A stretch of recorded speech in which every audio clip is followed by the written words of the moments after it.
So like, how would you make layouts for moving backgrounds?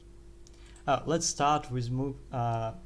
Let's start with just select. So we have the idea Right. of space. So you have space and you're trying to project it onto a sheet of paper, onto a digital canvas.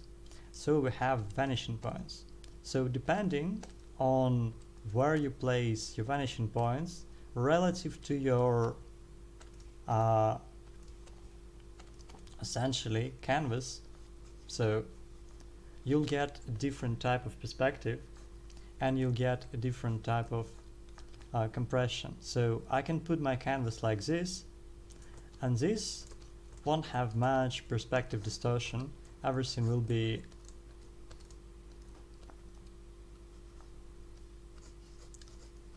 going to the vanishing point, but quite slowly, as you can see. So nothing too extreme. And you can draw trees and all that stuff here.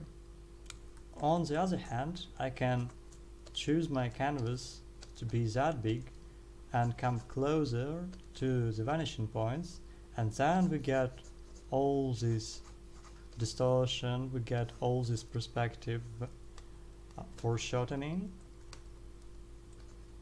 and that's essentially the idea, that what you use, like the relationship between the size of the canvas and the distance between vanishing points and the canvas is like the further away your vanishing points from your canvas, the tighter your space gets and the less perspective distortion is there.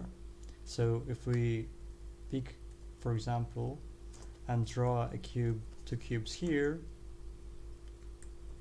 again, let's erase all the unnecessary stuff.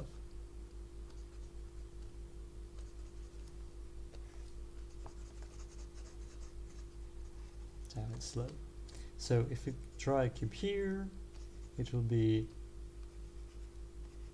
almost like this. And if we draw a second cube, and so on. If we draw a cube here, you can see it becomes way more extreme. And if we draw a second one, and so on. So the thing is that first you get this kind of distortion, especially if you place your vanishing points even closer to the canvas. And the second, that the distance between objects visually increases. So if you have vanishing points very far away,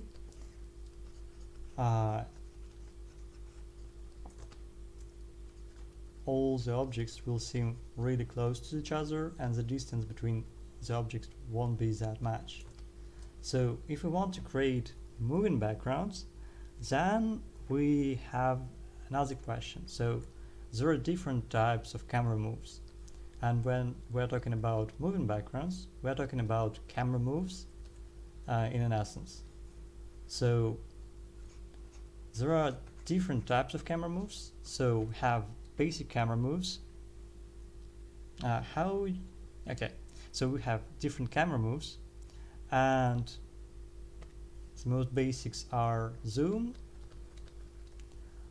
you've got tilt,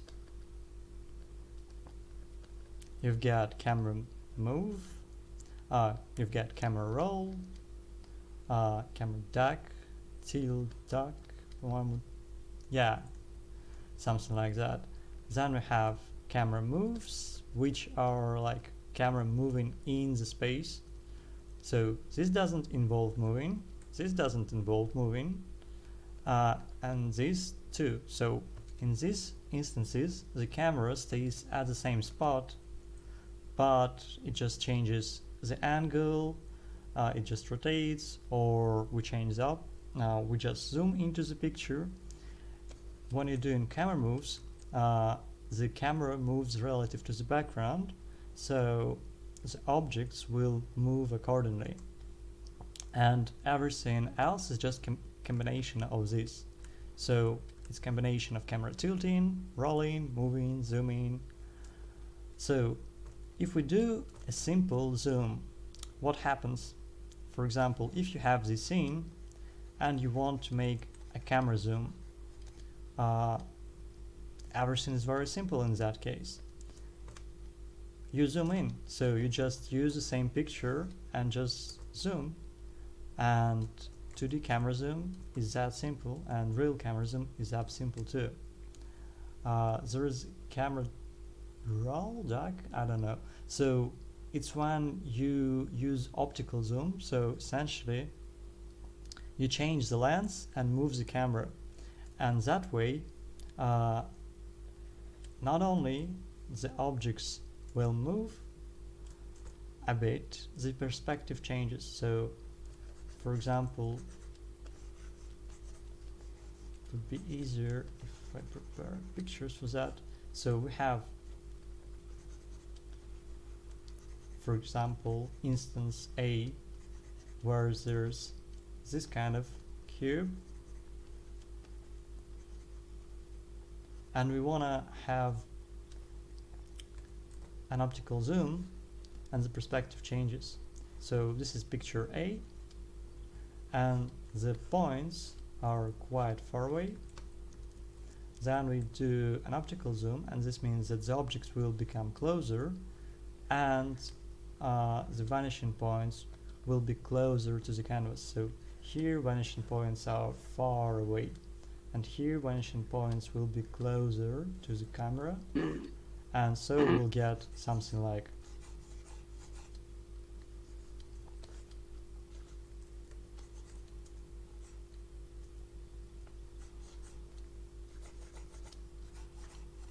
so. This is A and this is B. So to do that kind of stuff, you would also need to obviously redraw the picture, because it's not longer the same cube. This scene rarely is used for the background, it's usually used for characters. You know that extreme distorted faces when the character goes like this. It was a normal face, and then it goes like giant nose, giant eyes, and it's almost like curvilinear perspective.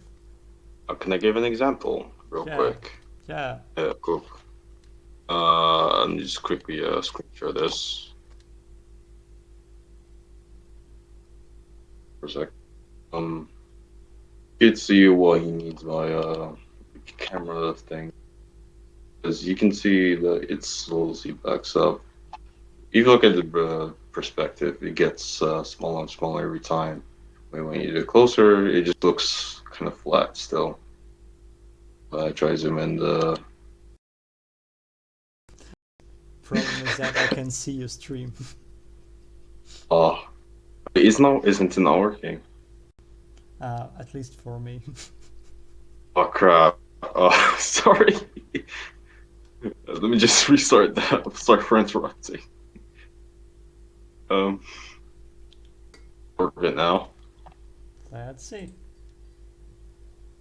It's Oh, loading. same problem. It's still loading. Oh, 20 years later. It's Discord. Discord always bringing out chaos. Yeah. Oh Maybe my, there's something Discord. wrong with this. Yeah, I'll fix it soon, don't worry. Third time's a charm. It happens. It happens. Oh, for fuck's sake. Alright, might as well just screenshot this. Yeah. Oh, what you mean? Yeah.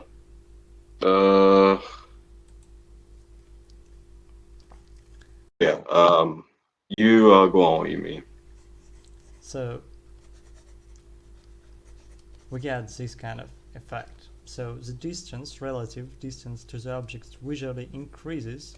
So because you see more space, it's a different lens, and it's an optical zoom, and it requires you to redraw the perspective and change vanishing points. So a simple rule is that if you don't change the lens, perspective doesn't change.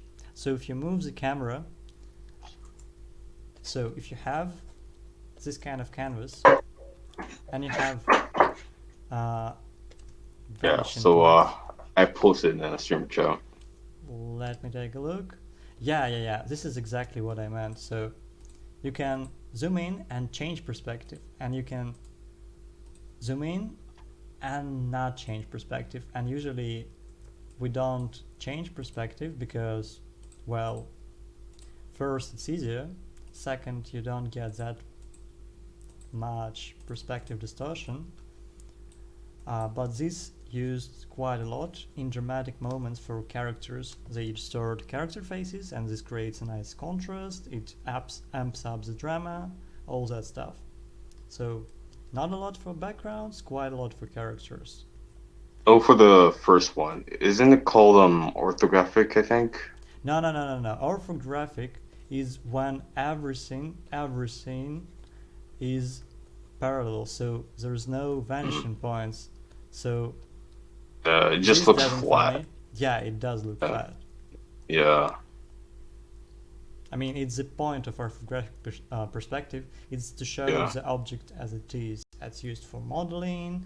It's used Yeah. for like engineering 3D, purposes. yeah. Like architecture and stuff, basically. So as I said, so when we're talking about camera moves, if the camera is moving through space and the lens doesn't change, so we don't change the lens of the camera, then these vanishing points or the relative position doesn't change. So if you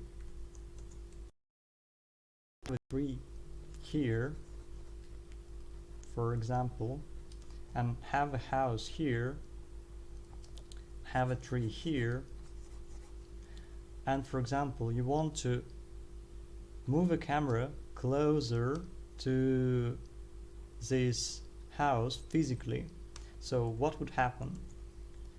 You have a tree and this tree will become bigger and will come closer to you. This tree will become bigger and come closer to you even faster because you are moving through the scene. And the house, as it's further away, will become bigger but just a tiny bit. So if you know about such thing as parallax, so essentially when you're moving the camera through space you get parallax. So if you're moving your camera to the left, for example, if you have the camera here and you move it, for example, here to the left, so the camera will move here, so everything goes from here, so the center was here and it goes here. So every object moves to the right but in different proportion. So this object is very close to the camera, it will move to the right quite fast. This one just a bit less, and these ones they are far into the background, so they will move way less. So let's make an example here, I guess.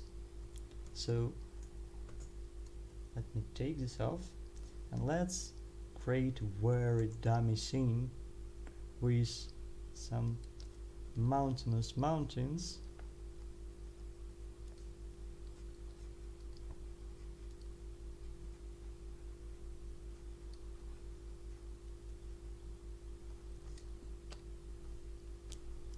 Oh yeah, while I'm doing so, how can I make the character interact with the background in the best way possible? How can this break? Yeah. Okay, I'll be thinking about it. So we have this kind of thing, and it's better to separate mountains that are bigger into their own layer and keep the mountains that are smaller in their own layer. And if we have even smaller mountains, it's better if they're on a separate layer as well. So when you're doing camera moves, the best way is to do everything in a separate layer. 1, 2, 3. Let's go. Let's do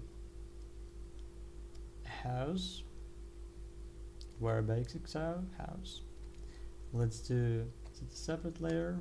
No, let's separate it. Let's do a tree. No, it's too big. It should be here. And let's do a tree here. Let's check the scale. Seems fine.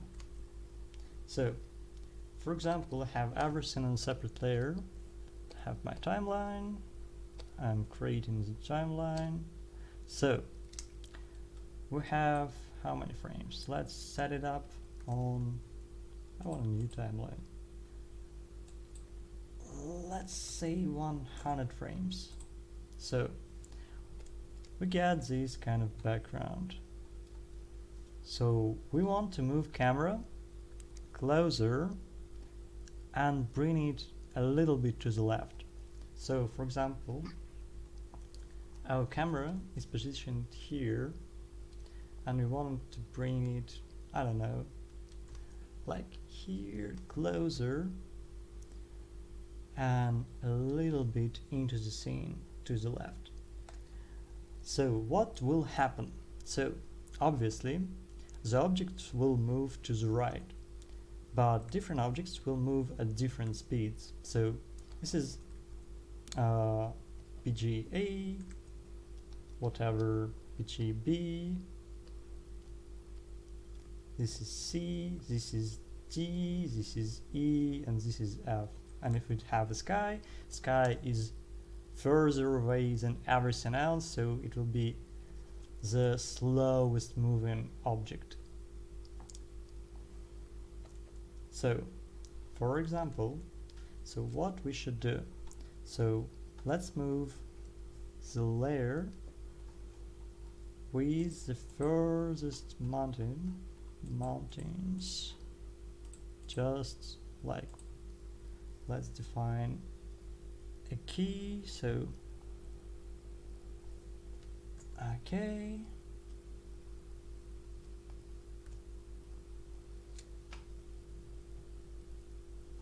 enable keyframes on this layer, and I'll set up a key almost at the end and move it just a tiny bit. Is this the right layer? Yes.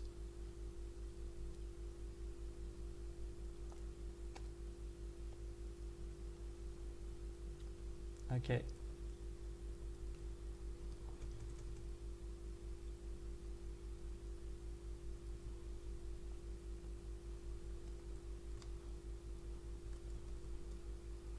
It does move very slowly.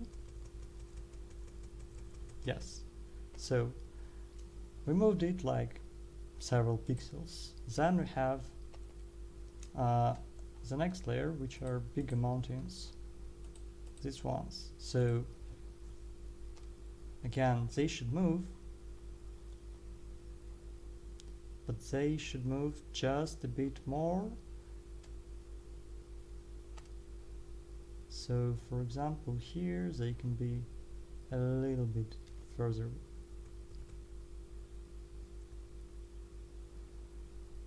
Is this right? Do we have a keyframe? I don't see a keyframe.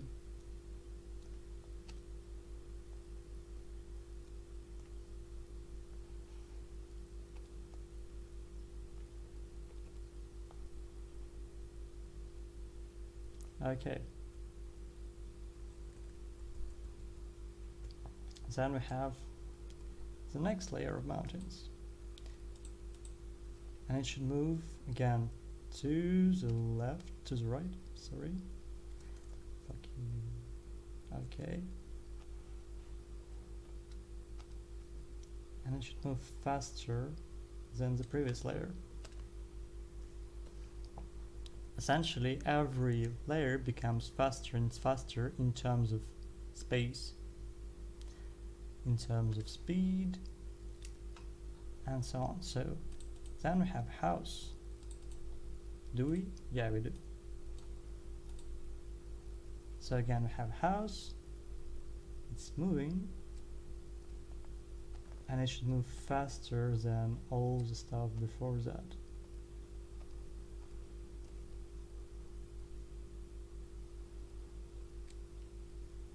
Then we have a tree, and the tree moves faster than a...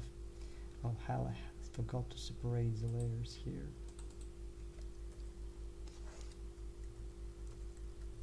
Okay. We have a tree, and the tree is closer, so it should move substantially faster than a house, because the speed doesn't increase linearly for the layers. So for example, if you have something way in the background, it will move very slow, like very slow. The closer it gets, the faster it gets, and it's almost like this kind of curve. So this is the proximity of the layer to the camera, and this is the speed. So it's not linear, but it's more like this. Very slow, slow, still slow, faster, quite fast, very fast when it gets close to the camera. So let's move this one, so we can again start somewhere, find the frame, and you see the distance relative to the house changes. So the tree becomes closer to the house. Can make it even closer.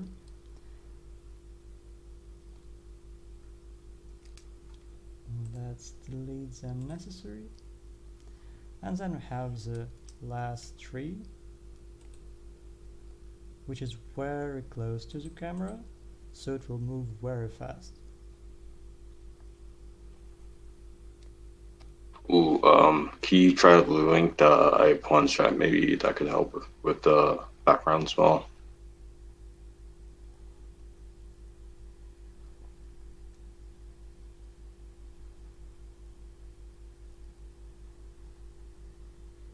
So this is the part when we essentially, again, the camera moved to the left. As you can see, yeah, we can change the motion of the house. It stays too close to the distant mountain in terms of the speed, so it should move a bit faster.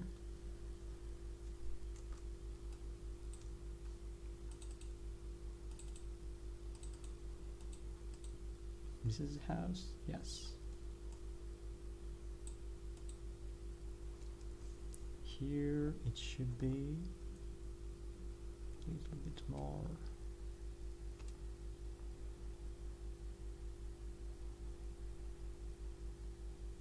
Yeah. So we created a camera move. It's that simple. The thing is that you can be very precise about it, or you can essentially just try things out and try to understand how it goes and how quick the layers should go. Is there a trick to figure out how fast things move with parallax? So there is a trick, but it's not actually a trick. So to understand and to precisely get what should be the speed for each layer for the parallax, you should know exactly what is the distance to each object in the scene. So depending on the distance to the object, the speed is different. So for example, if you know what is the distance to each object, you can see, for example, if you know that for example the camera moves, for example, to 1 meter to the left, and the tree is 1 meter from the cameras, another tree is like 10 meters from the camera, and another house is like 15 meters from the camera, then you can actually calculate the distance each object should travel relatively to each other, and you can do that. It's not a very complex mathematical procedure. I'm not sure that anyone does that really. like maybe It some. doesn't have to be like 100% Yeah, yeah, accurate. yeah. So As long as you can raise a sense of as long as, space. yeah, basically.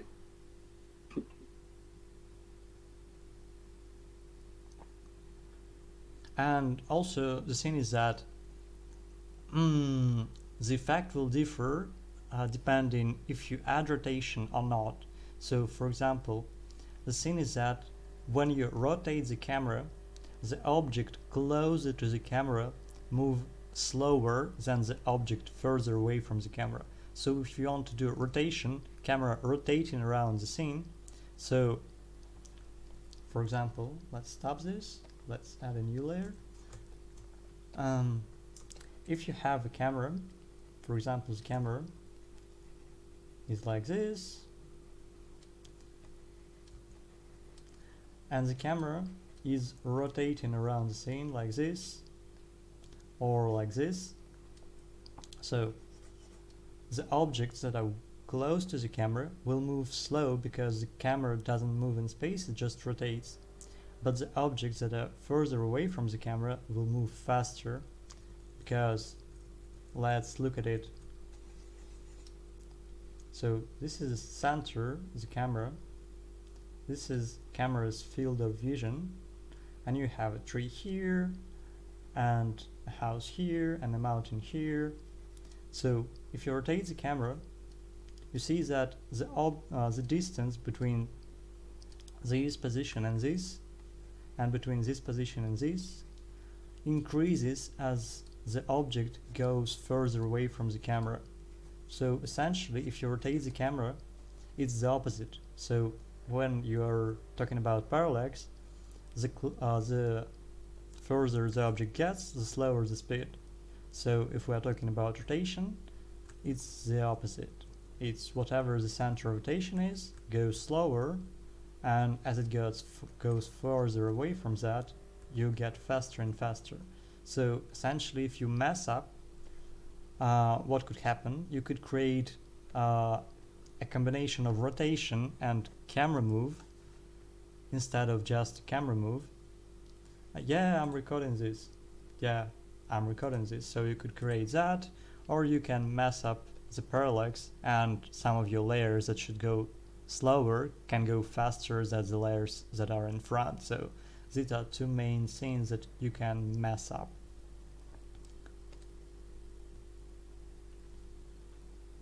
So right here, as I watch it, I notice that the tree in front is moving a bit too slow compared to the tree further in the back. So again, it's understanding the concept, watching some live reference footage, watching some anime, and getting that idea of space.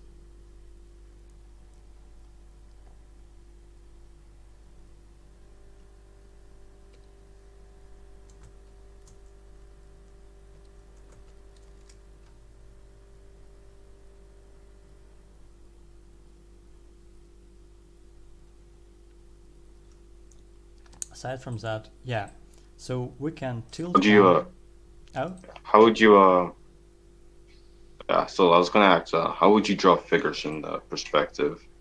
No, like you're supposed to line them with the lines, but how would you know, like, fuck, I'll explain this. so How would you, yeah, so in terms of drawing figures in space and generally yeah, letting your characters interact with your backgrounds, the most important thing and the easiest thing to eat up is to mess up is the scale. So in case it's better to understand what are the proportions and what are the relationships between objects in space. For example, if you have this house, we know that it's a one-story building, so one-story building is usually at least like 5 meters, considering that we have a roof. So if we define a dot here, we instantly get something to measure our figure with, because we know that humans should fit into doors. Probably.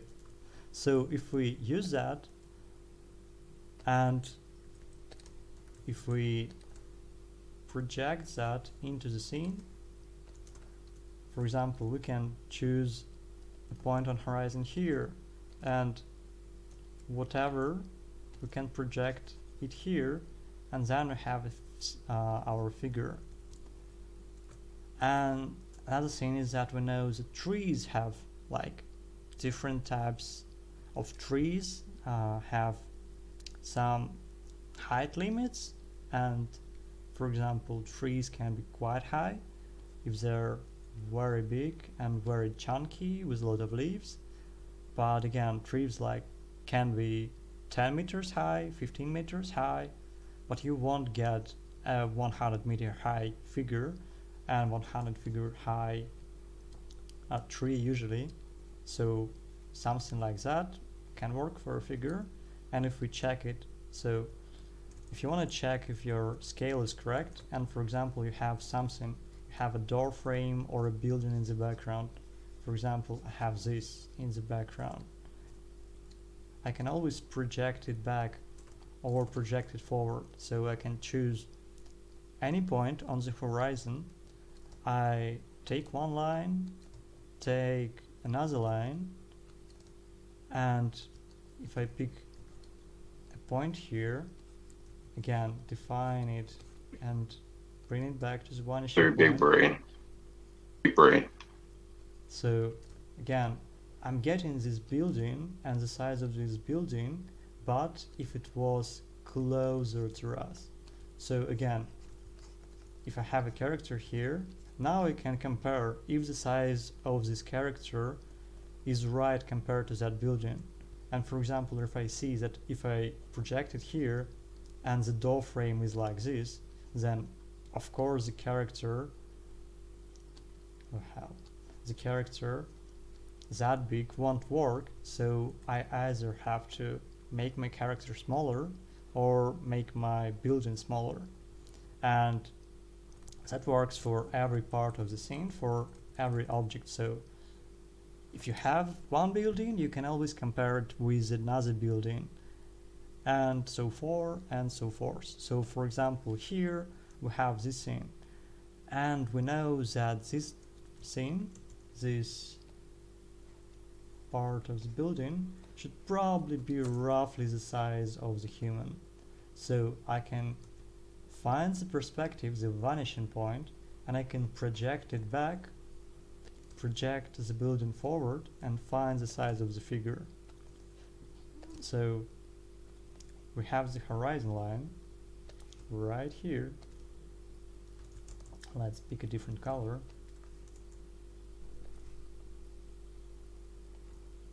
So that's roughly our horizon line.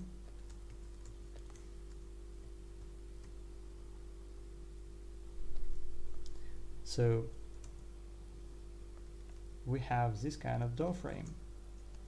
It is that big.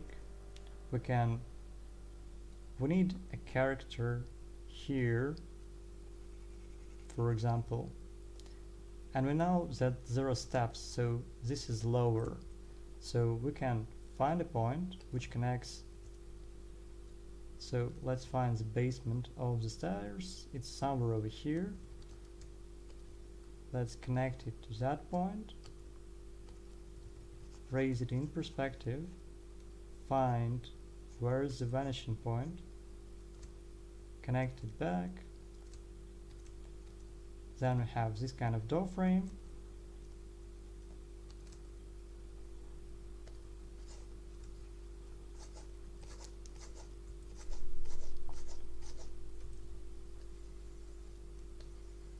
And our figure should fit into that door frame.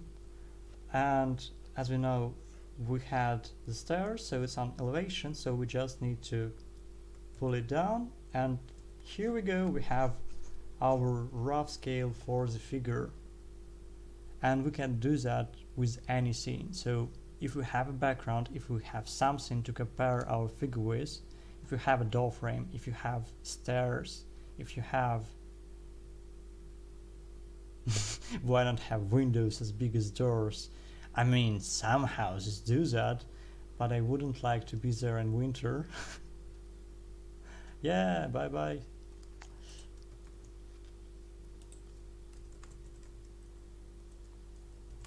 Sorry for caps. So, yeah, so if you have anything in the scene that has any kind of scale, any trees, any windows, any door frames, anything, anything that you can more or less see often in real life and understand the size, then you can use it to understand what should be the scale of your character in the scene. So even here you can roughly get the idea. And the second thing is with shots shot from, so the second thing is that if you shoot something in your eye level, so if the camera is positioned at your eye level, then it means that you can find the point where you're standing, because again the horizon is the eye line. So if you're looking straight into the scene, and if you're not tilting, if you're not looking down or looking up, if you're like looking straight forward, the horizon is visually at your eye level. And if you look up or down, the horizon is still at your eye level. It's just that the picture frame essentially rotates. So for example, if you're a guy or a girl or whoever you are, and if you're looking at a scene, then the horizon is always at your eye level. And if you, so this is your picture frame, and if you look down, the horizon is still at your eye level, but you get a different canvas. And if you look up, the horizon is still at your eye level, and that's why when you look up, visually it seems like the horizon goes down. So you see, you look forward, horizon, middle of the canvas, eye level. If you look up, the horizon, it is down. If you look down, the horizon is higher than the picture you're looking at. So for example here, again we see the horizon, it's over here, it's a bit tilted, but aside from that it's almost centered, and that tells us that we're looking more or less straight into the scene, and from that we can project. So this is the horizon,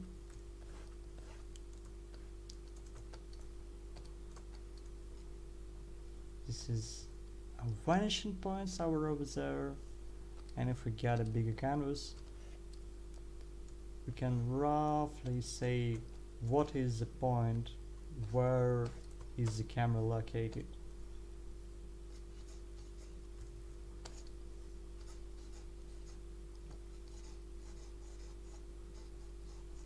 So that's probably something like this.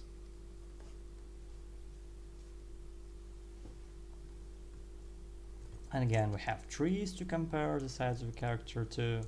We have these monuments we can look up to, we can look up on the internet, roughly get their size, but they're probably a bit taller than you are. So the character would probably be here.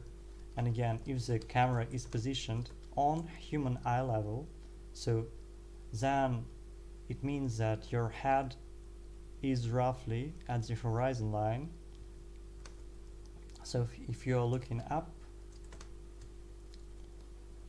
if you locate the camera lower than your eye level, then it means that the characters will be like this.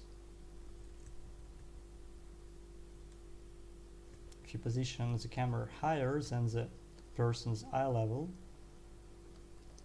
you will see everyone a bit from above. so everyone will go a bit below the horizon.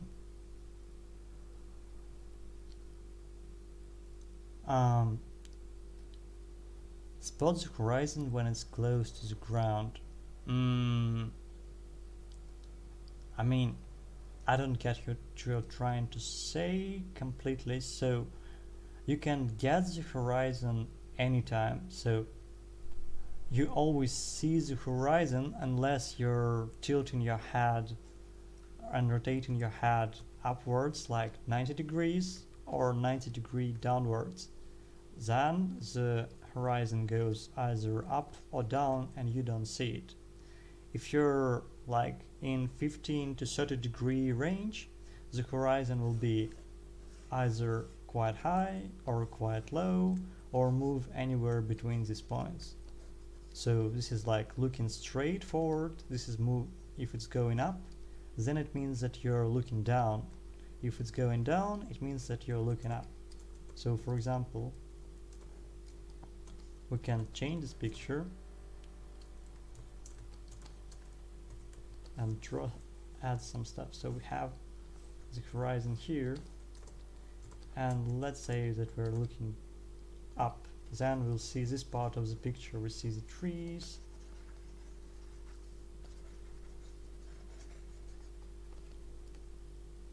If we're looking, and you see the horizon is down here. If we look down on the ground, then we'll see this part.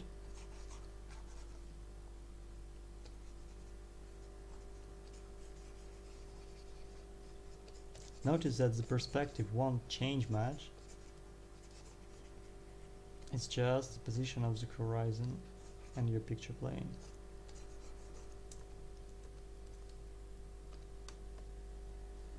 So, looking up, horizon goes down.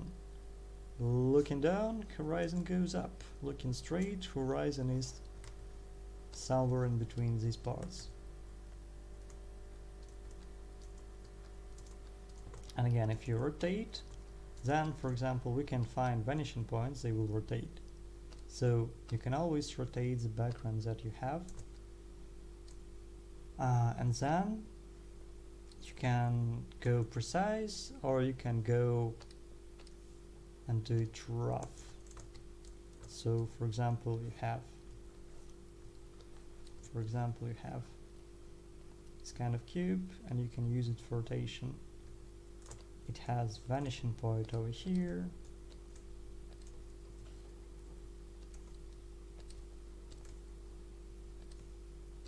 Quite far away. Has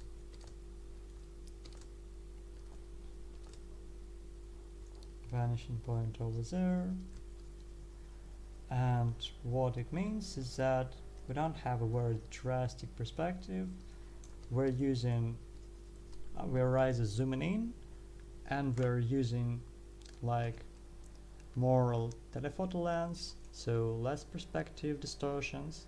So if we want to rotate this object, we'll have the same.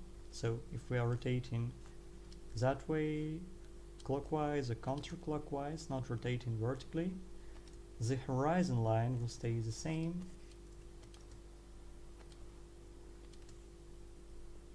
This horizon line is higher than that.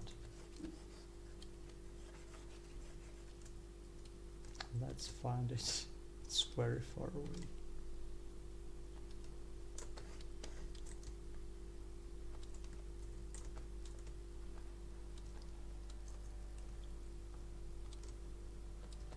So this is our horizon, and if we rotate the scene or rotate this cube, so the horizon line stays the same, but we'll get a different vanishing point for each side. So we pick this vanishing point, and this means that we're rotating this, and then as this moves closer, it means that the second vanishing point should move further away. So it will move even further away.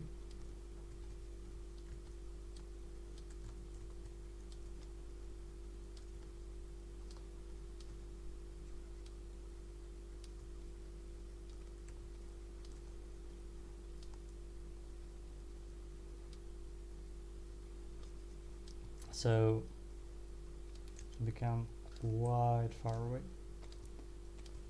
How far away? You can count that, you can be very precise with that, or you can do a lot of these exercises, break down a lot of photos, animes, scenes, good layouts, and just keep the volume more or less consistent, and you can rough it out. So that's the point. So you either remember the rule or you count it and give estimates how much every point should move. Or you can use 3D, it's also quite good. Going back to our chaotic start, so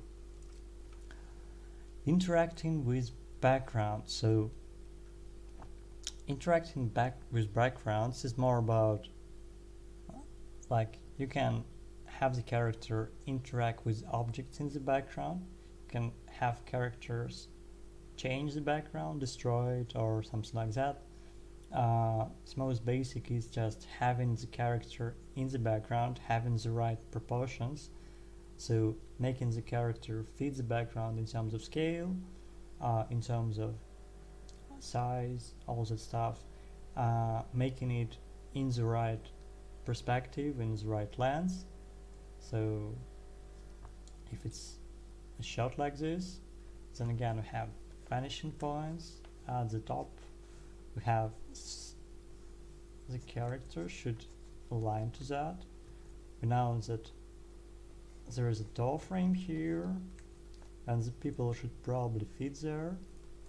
We also have a crosswalk, so we can roughly estimate the size of the character. We can guess that you shouldn't bounce against it. So the character shouldn't be bigger than this, unless we want to make it very big. Again, so aside from that, aside from finding the right perspective, from finding horizon line, which is somewhere over here.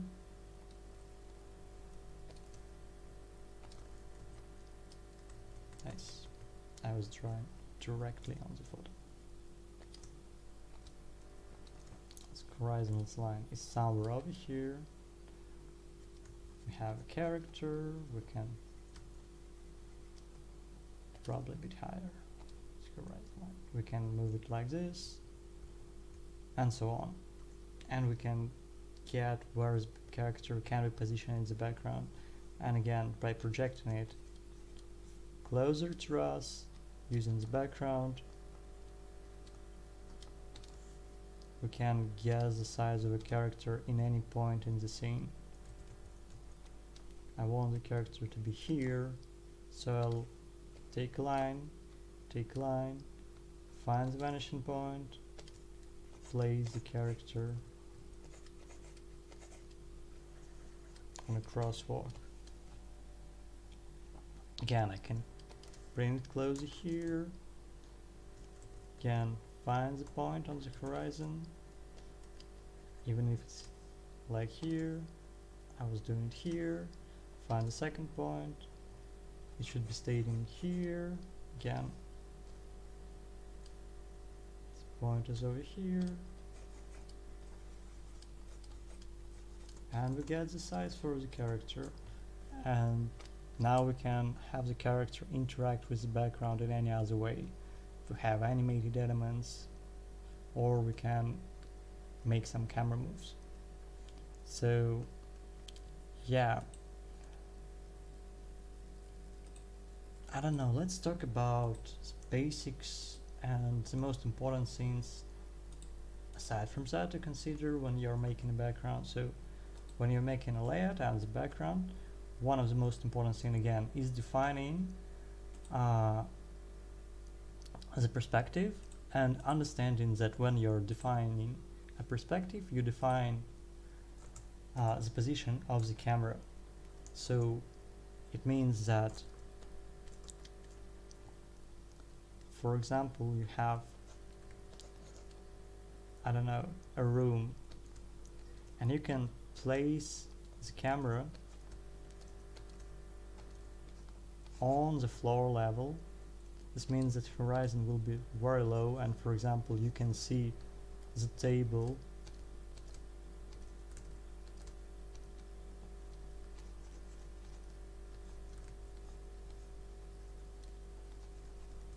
from below, and for example you can see a chair from below because you're placing your camera at this eye level, which is almost the floor level, which means that the camera is almost lying on the floor and you'll be seeing everything from below. You can place your camera on the roof almost, looking down on this table.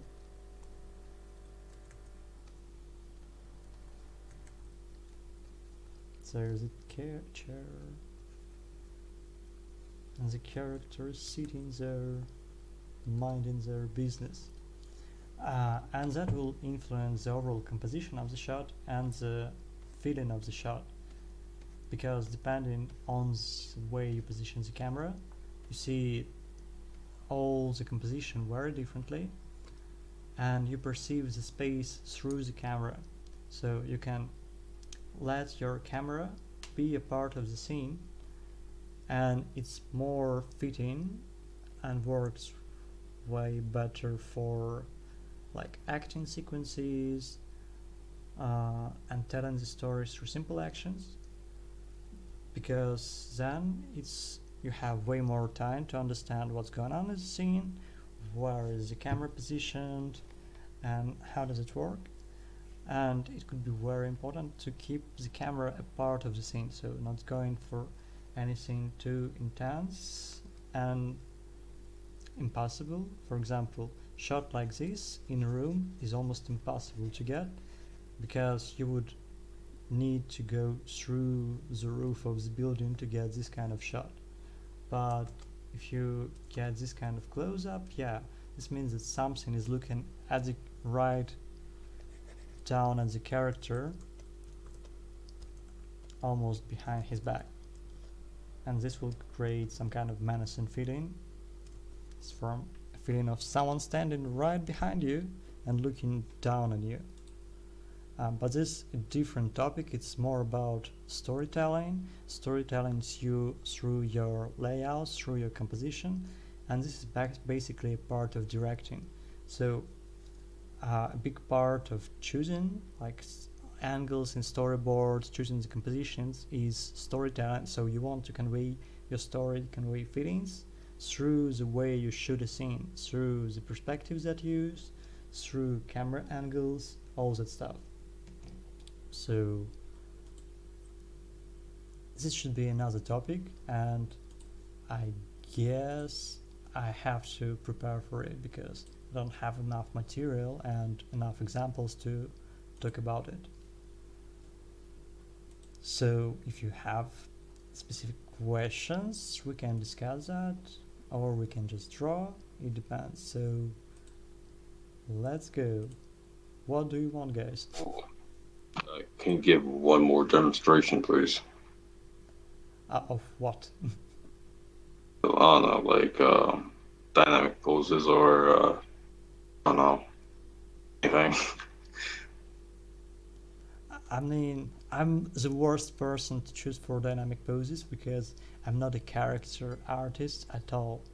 I'm a BG artist and a fix artist. I can show you the poses for effects or backgrounds. Okay, yeah, okay, that sounds good. I don't mind effects if that's okay with you. Okay, so trainer rule, Okay. if we want to do dynamic whatever, the simplest way to do dynamic poses, dynamic effects, dynamic backgrounds is to have a clear direction, a nice curve. So if in terms of composition we want to have a nice flow, visual flow, and for effects we want a nice visual flow too. So for example, I can start like this, have this nice curve, and it doesn't seem that it's related to, for example, backgrounds or characters, but again, this is a line of action. You can easily use this for a character or something. So he's thrusting, he's using all his force,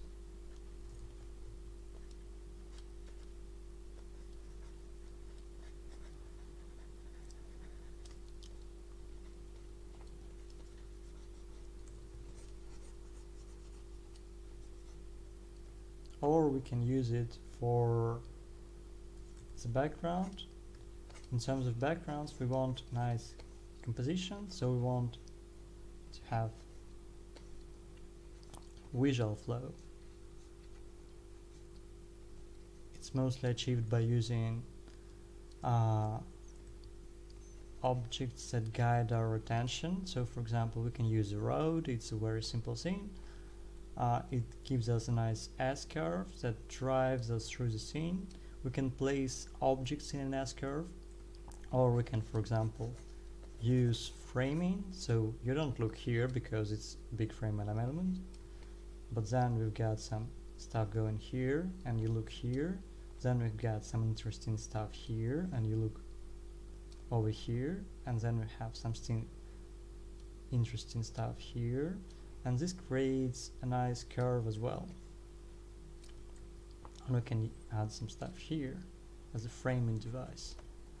So the concept of flow is present everywhere, and it's essentially what gives us a sense of something being dynamic. So if you want dynamic poses, dynamic effects, you need direction, you need contrast, so contrast of shapes, contrast of lines, straight versus curves, curves versus opposing curves, so curves versus opposing curves, sorry, straight versus curves also works quite well, but ultimately you need to create that flow, and that's the concept of something being a dynamic. For effects, we can use the same basic principle. We're trying to get nice contrast. I'm using thin versus thick. I'm using this kind of curve. Again, I'm trying to use big versus small versus medium, creating a nice flow, having some kind of variety in the shapes.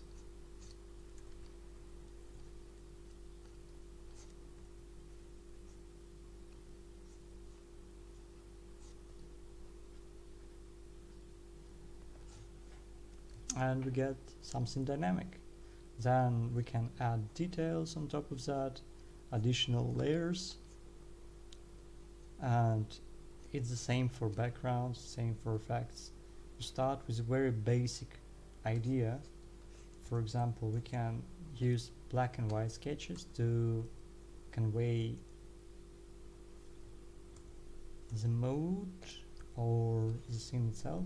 For example, we have this, and we want to make a nice, dynamic, somewhat geometric background. We want it to be interesting and not very symmetrical, so we'll put something off center to drive our attention first. And when you're working with backgrounds, the most important part to consider is shapes. It's all about shapes of light and shadow.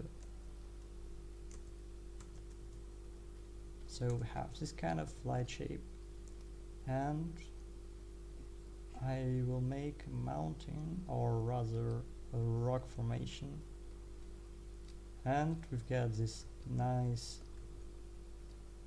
established shape. It guides our attention, creates this kind of flow, and we want to finish it off by creating something like this. So this finishes off our flow. We get this kind of flow, so it goes 1, or it goes the other way. But either way it creates a nice curve and it guides our attention. And we can have focal object here, so this is the center of our attention. It has a high contrast, it's a relatively small or medium element against a lot of space, which makes it stand out. And we can put something important here. We can have a character then animated over it, going through this part of the background, and then we can use this basic idea to create a background. So for example, we know that this is a light shape, this is a light shape, this is the object that should be detailed and should be somewhat of a focus of our attention, and we know that we have this driving force that creates a nice flow. It's probably a road. We can add some grass and details as framing devices in order to prevent viewer from going to the right or to the left. I can place a tree here.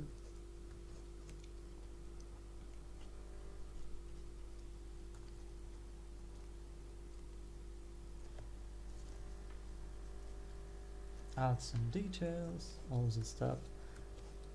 Then we can make it more complex and slowly transition into the color. But the most important thing is to keep it simple at the basic level. So even if we look at the most complex backgrounds, which we can look at these ones, it's still a very simple idea if you look at it from afar. So this has a very simple shape here, very simple light shape, shadow shapes, then we have, this is a shadow shape,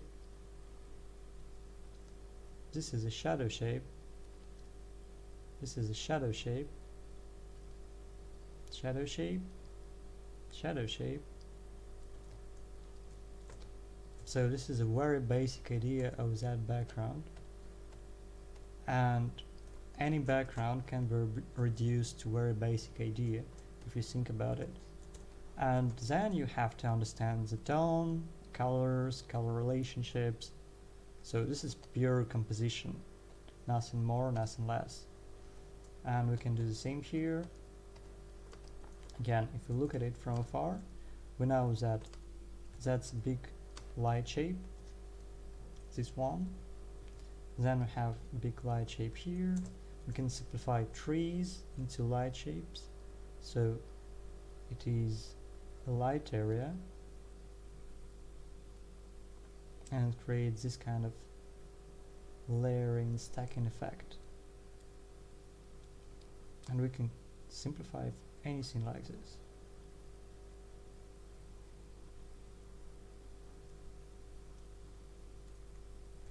This is a shadow area. Again, this is a shadow area. And then we've got this kind of light area.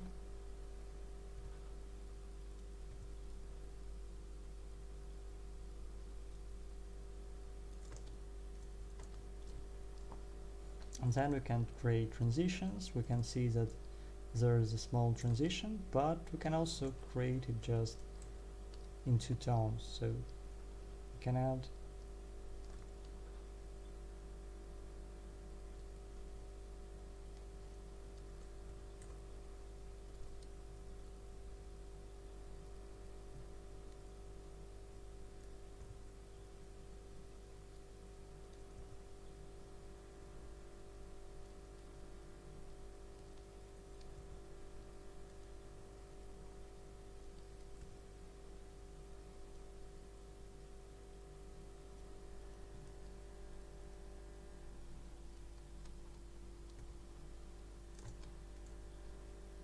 and from afar this will work as a tree. If we add a second color, more saturated, it will look better. and we can get something more interesting in terms of color.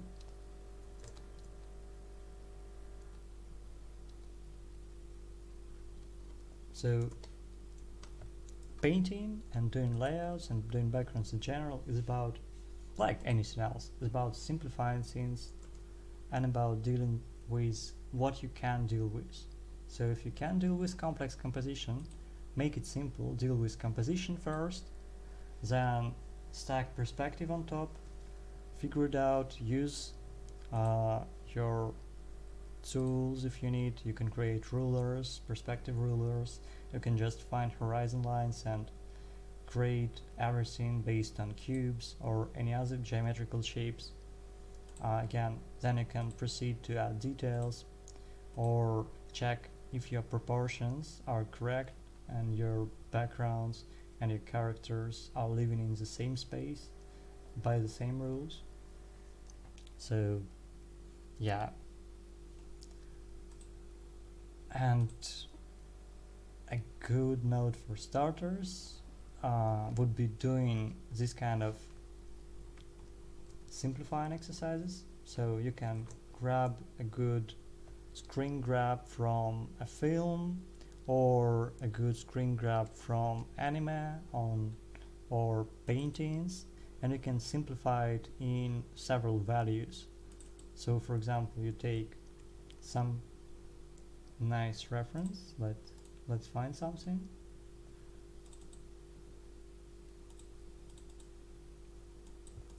Oh, I love this thing. So for example, we have this. So can we simplify it in the most basic way possible? Of course we can. If it's too hard, you can turn it black and white, and you can instantly see that we have light and shadow shapes. So there is a very clear shadow shape here, clear shadow shapes here and here and here, and essentially what it does, it creates a nice diagonal composition. So it's a diagonal line going through the entire frame, guiding our attention to the character. So it's a diagonal line like this, a bit lower, yeah. It starts off frame, we have a character here, we have this kind of shadow shape here, and character is going between these shadow shapes. We got a shadow shape here to indicate that it's a bunch of bushes, not just one single. Shadow shapes here to indicate the volume. Then we've got some shadow shapes for the trees here.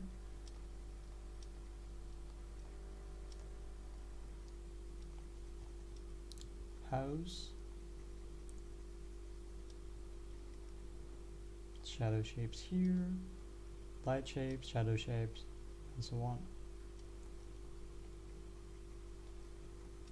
We can do that with fill in black and white, and the most important thing here is first trying to understand what's the overall composition. So the overall composition is that we've got the character and this house as the most contrasting object. So it's the brightest object against the darkest thing in the scene. So these two are our centers of attention. So this is the center of the canvas, so it's a bit off center in the upper half, third, something like that. And this is the lower, a bit further than the third of the picture. So these are primal focuses in this picture, and it's a nice diagonal line which drives the composition and creates this direction for us to look at. And this contributes to a nice feeling of direction, flow, scale, because we have this nice transition to different bushes as it becomes smaller and smaller. And yeah, you can analyze any background like that. Then you can analyze values. If you're into painting, you can analyze reference for light and shadow. So we have this bright, the sky has a transition, it has bright clouds, it has like gray areas. The most contrasting areas are under the bushes, it's quite dark. Nothing is very bright, nothing is like white or something. Even clouds aren't pure white, you can see it's not, and it's not here, it's not white, it's a bit greenish again, and it's not black, it has some kind of lighter value and it has some greens there, but these are the darkest areas, these are the lightest areas, and they're not as saturated. And you can create a palette from the scene and try to paint something from it, something using this palette. So for example, you can take the most important colors which are these greens, they're prevalent in the scene. See, a cooler green hue for the shadows, a cooler green for this kind of tree, this is for the shadow, unsaturated greenish or yellow, this is the shadow for the house, and then we have this gray, greenish, bluish roof, and we can use this as a palette, and we see that this blue fits quite well, and it also is contrasting, so we don't have any elements similar to this blue and red combination, and that instantly drives our attention to the character, because if it's not very contrasting in terms of values, in terms of color, it drives our attention, and I don't know what we're switching to. Okay, so do you want anything specific? And if you want anything, just let me know. Because I'm just randomly writing here about general background principles.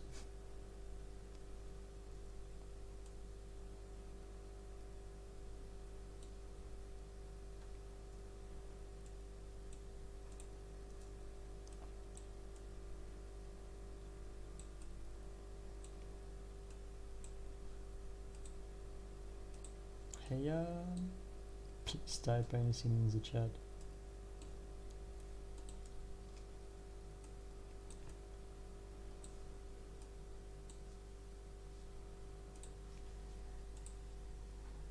Okay, if no one asks anything, let's just draw backgrounds.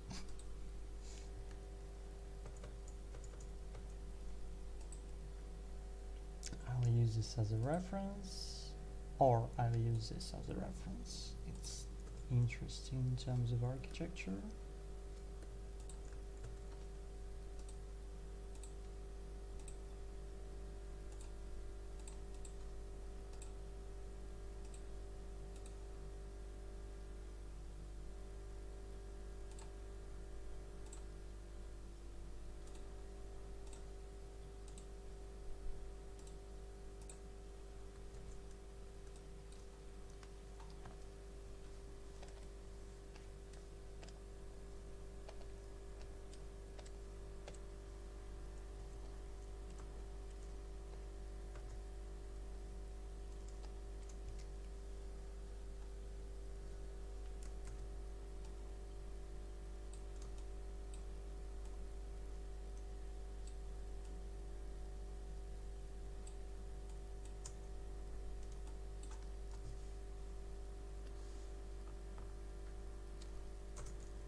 so we can use this as a reference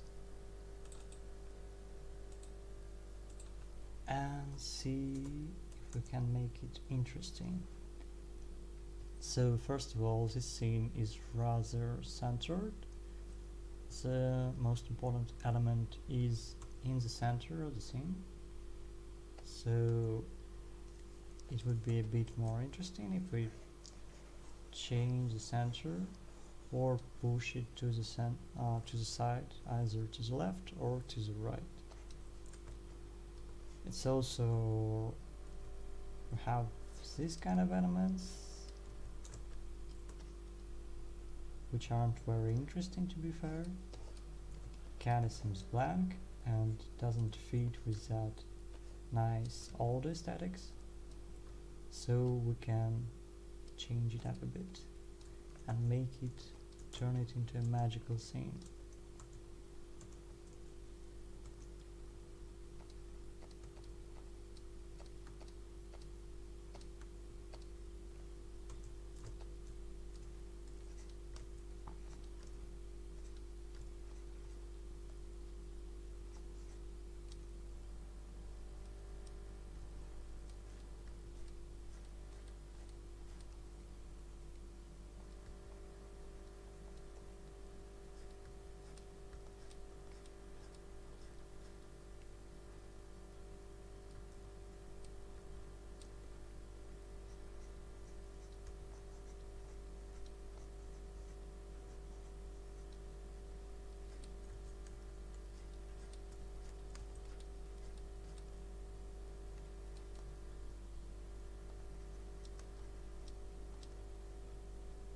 I usually start by sketching out the idea first, and when I understand what exactly do I want, I try to define the perspective precisely, or more or less precisely, and to define vanishing points if I need them.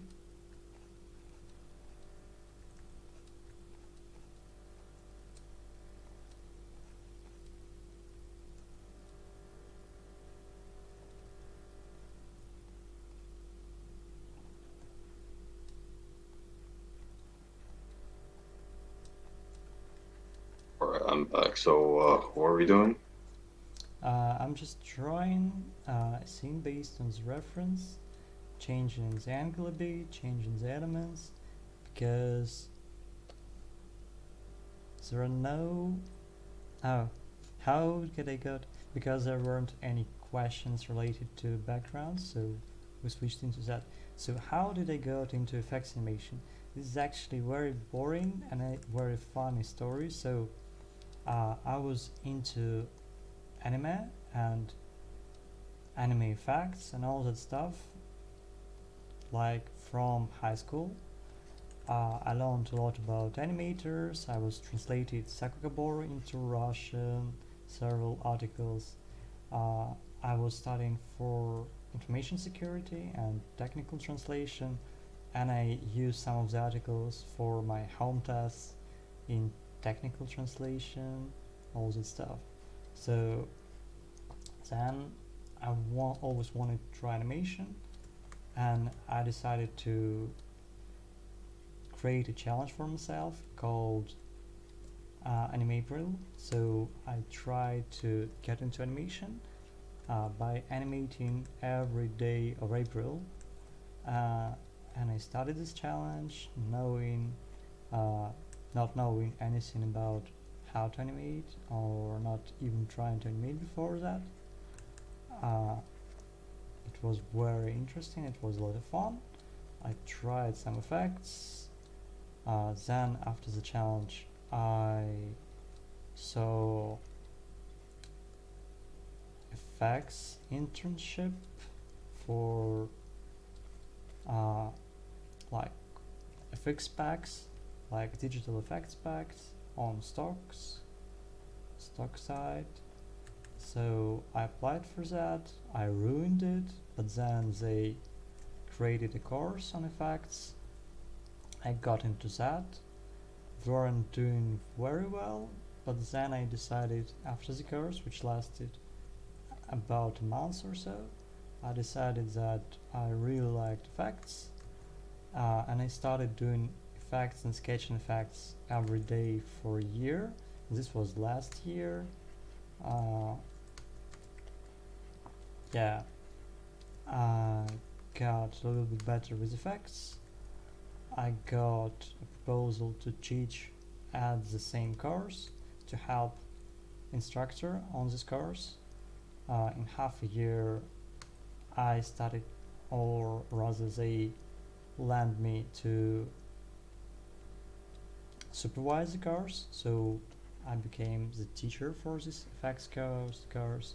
Meanwhile I was doing effects commissions and some of that stuff, and basically I got a job in effects industry in a year after I started.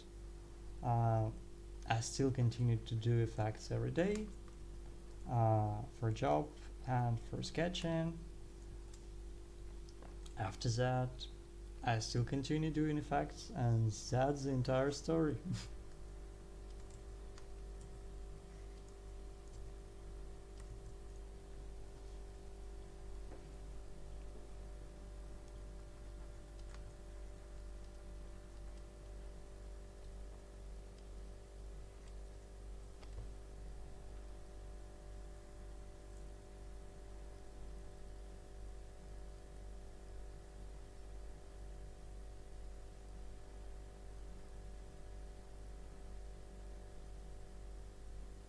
Its most recent work was uh, League of Legends cinematics.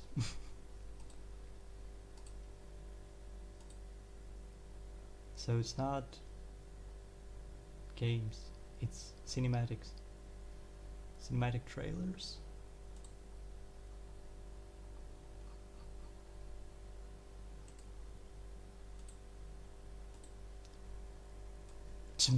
To put the character in the most dramatic way possible in this background. This background isn't very dramatic as it is. It's rather like moody Ghibli vibe or dreamy in a way. Let me get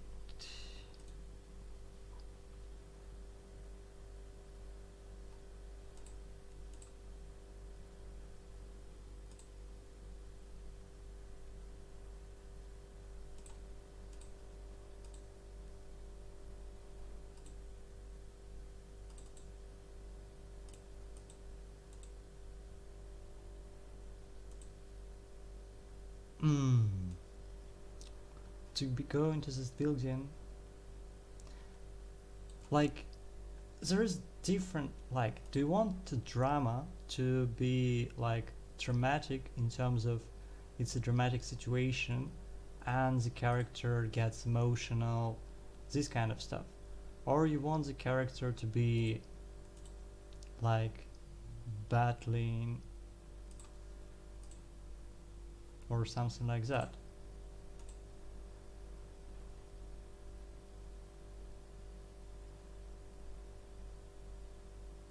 This is the right thing.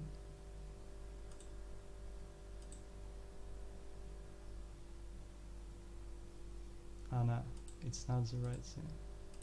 Why doesn't it show? Okay, I'm just trying to figure out how to upload it, because this doesn't seem to work.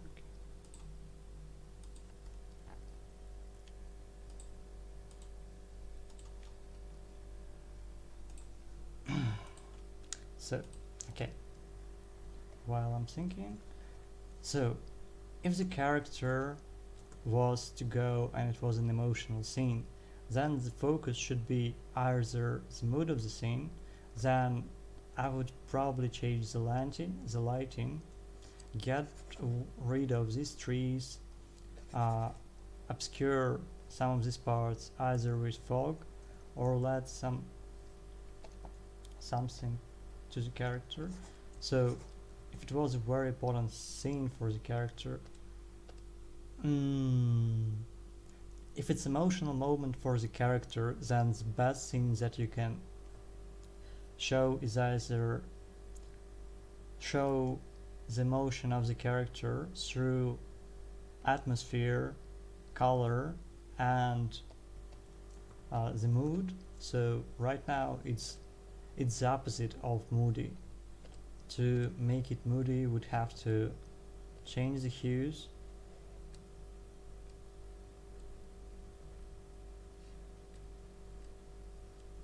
Well, I got an example for this. Give me a second.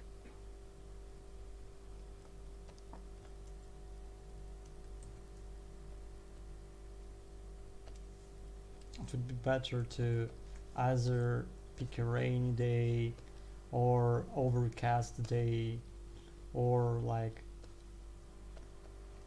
something grayer and more daunting. It would also be better to make a scene darker generally. So making a scene darker would already make it way more dramatic. Getting rid of this bright sun and make it like overcast rainy day, or if it's like intense anger,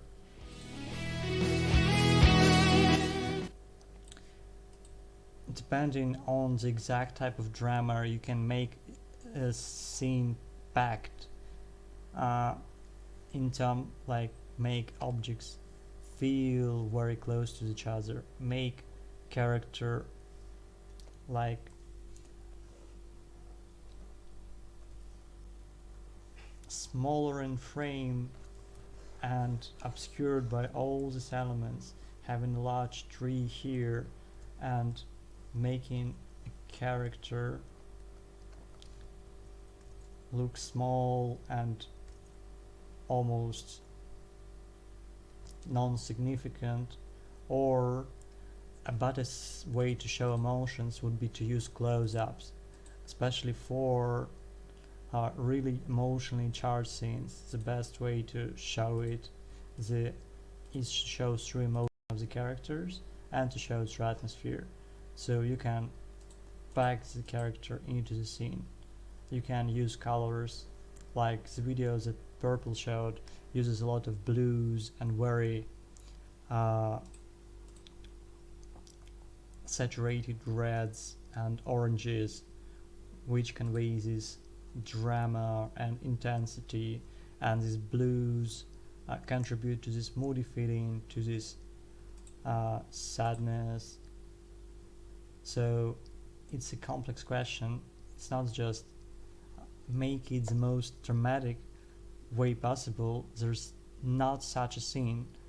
There's an entire spectrum of scenes that you can do, and each scene contributes to a very specific aspect. So it's not just dramatic is not as it is a definition of something. You can make something dramatic while being conveying anger and more of like lack of power over something. You can make something dramatic in terms of like making it very sad and very emotional and very depressing. You can make something dramatic while making something very over the top. So it's about describing it, it's about defining what exactly do you want to convey, because dramatic as it is isn't an like complete description of any scene.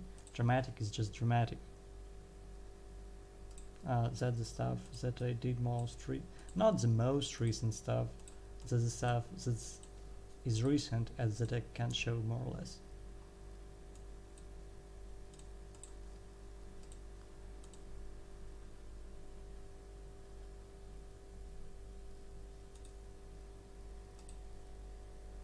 Are you allowed to give these roughs out?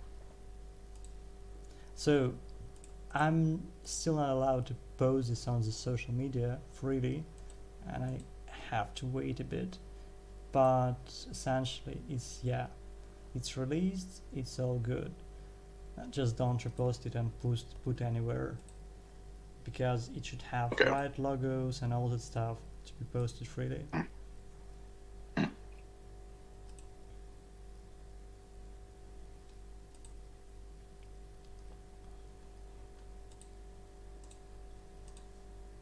So yeah, that's an interesting topic of the mood. Of you can make scenes emotional and you can make scenes dramatic in very different ways, and directing and picking out angles, the position of certain scenes is very much based on the way you can want to convey that.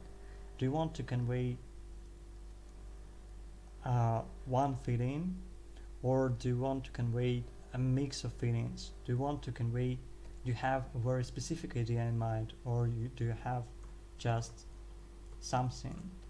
Because for dramatic scene, it would be nice to have a character, for example, over here, and we can put it over here on the stairs.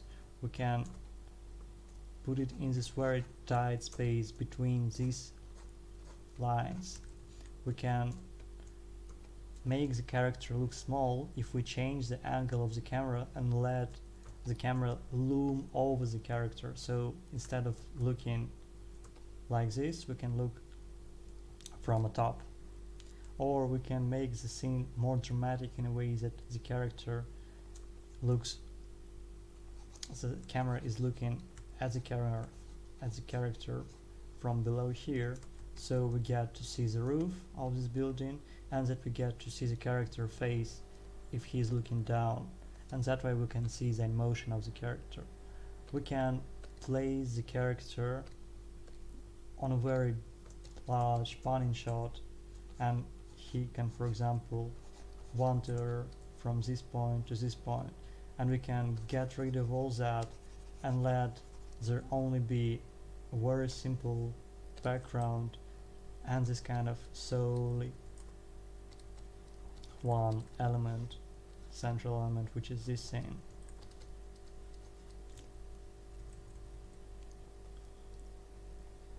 So it's rather choice and spectrum of scenes that we can do, and depending on these nuances we can create a different impression of a scene. And usually it's a combination of that, because we don't get one frame for a character grieving or for a character during the dramatic moment. We have several camera angles, and they're used to convey a succession of feelings, and for example to amp up the drama slowly as we go, or to let it cool off. For example, we use one dramatic angle, tell the story, then we have a bit of a slower, more vulnerable moment for the character, and then we get more subtle actions, more normal angles, and then we can amp up the drama again. It's all about that.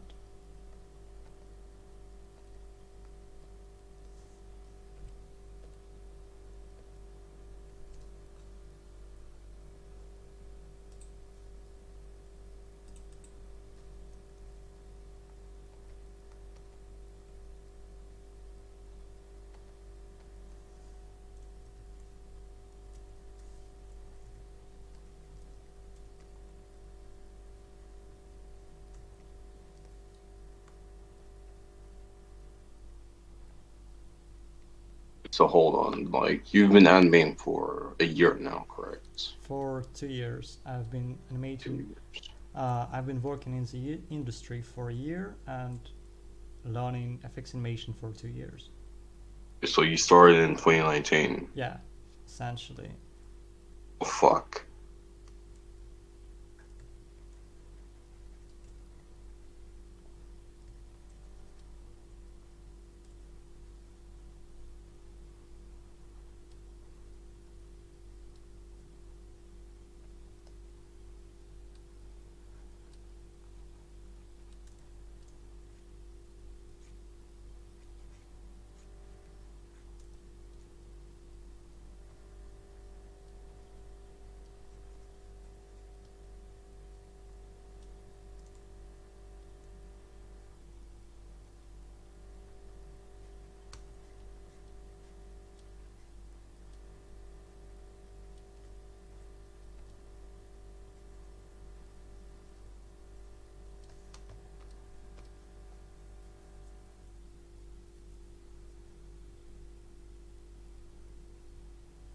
I'd like to Alicia has a question for you. Yeah, I see that. I mean, I have 4 or 5 streams where I break down FX animation on my channel. I have a YouTube channel, it's Lyso, and there are recordings, stream recordings for debris, fire, explosions, I guess some water. So yeah, and there's one BG animation stream. For 5 years, too late, Alicia.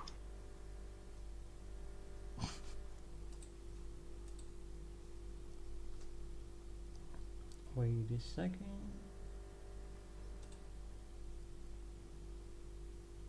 It's slow. It's so slow.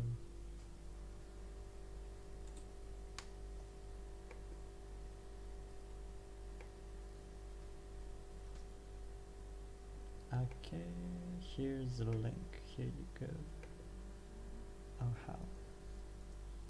I mostly streamed these streams on GGB, so this stream will probably be there as well.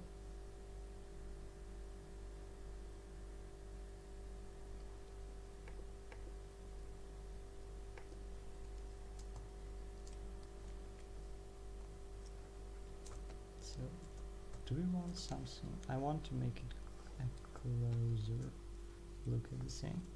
So what we can do is this.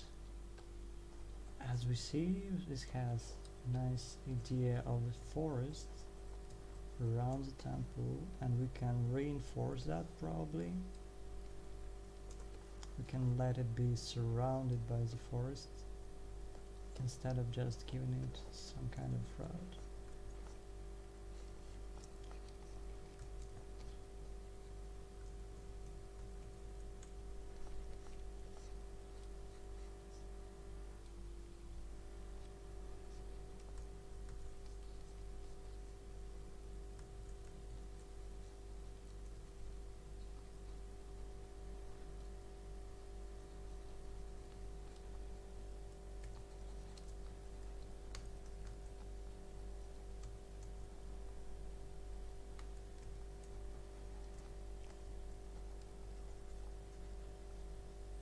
We can use these moments with stuff that we see before.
One last question from me.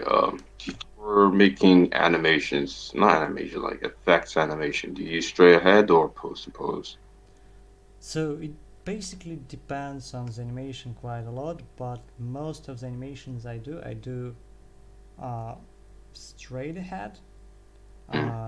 If it's not very like stylized and low frame, because then you can go pose to pose quite easily. The biggest problem with using pose to pose in effects animation, especially if you're not used to it, is that it's very hard to keep the spacing consistent. So for subtle slow effects animations, and even for not that slow, you have to get very precise with spacing.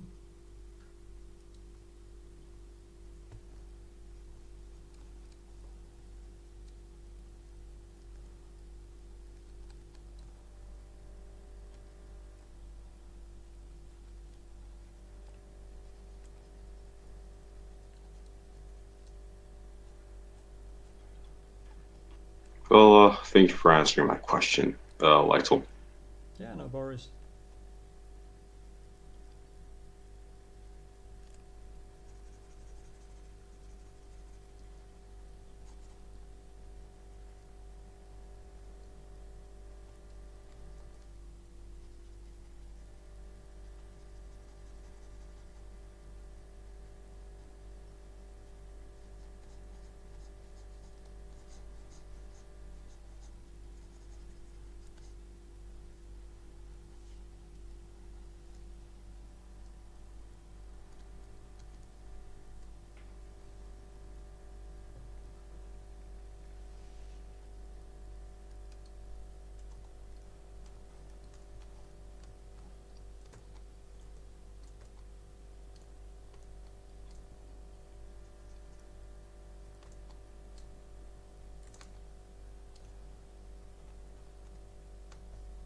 So I would consider this a sketch, and then if I'm satisfied with that, I would define perspective, so define vanishing points for the background.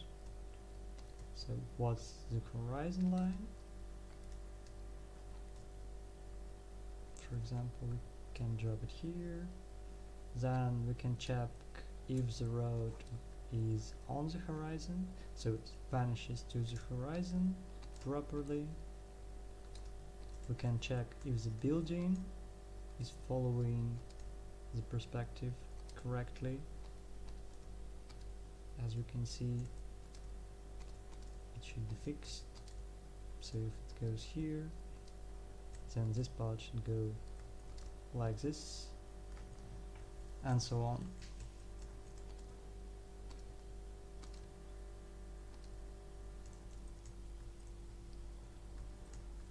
Then we can refine the idea.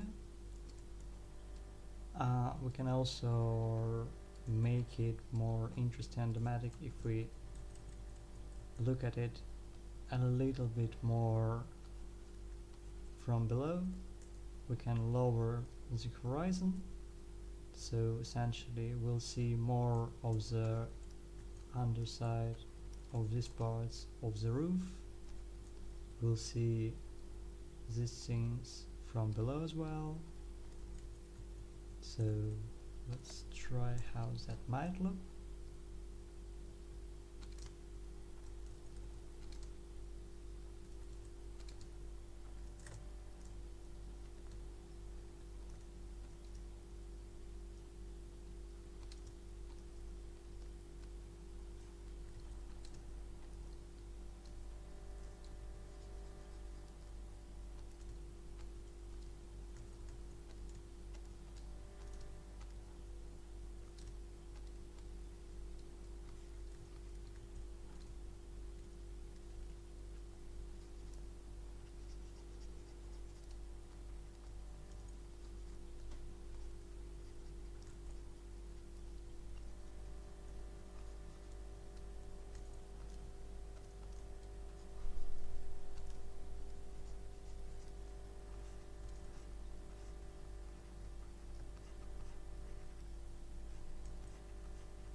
and you can already see that this creates different sands for the scene. So compare this with this.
So you can see that if we rotate the canvas, if we change the perspective, you get a very different look for the scene.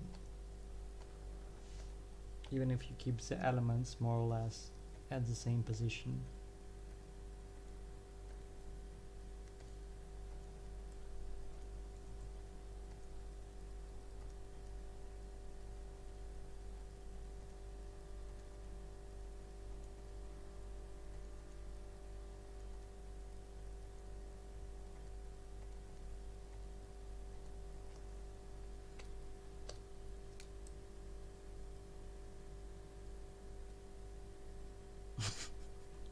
I'm some down with Ras, how do I make Ganga? It's not the question for me. You can ask all types of questions, but I won't answer this one. I don't know. Okay. So if there are no questions, how do you have certain brushes do you like using? Yeah, I actually have some. I really like this watercolor brush set. It's very basic, but it's nice because I can blend some colors the way I want it. So I use this in and blend it. It's transparent watercolor and it's very nice for coloring transitions, water, all the stuff that needs slow, nice transitions. You can blend the colors, and if I don't like, I can then take a dense brush and sand blend it in. Throw a different color.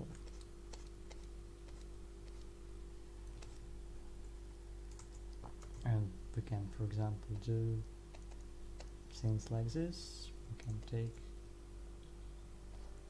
this filter out,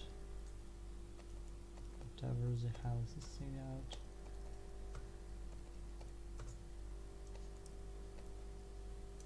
And we can paint on top. This brush is very nice for setting the initial impression of the scene. letting some colors in.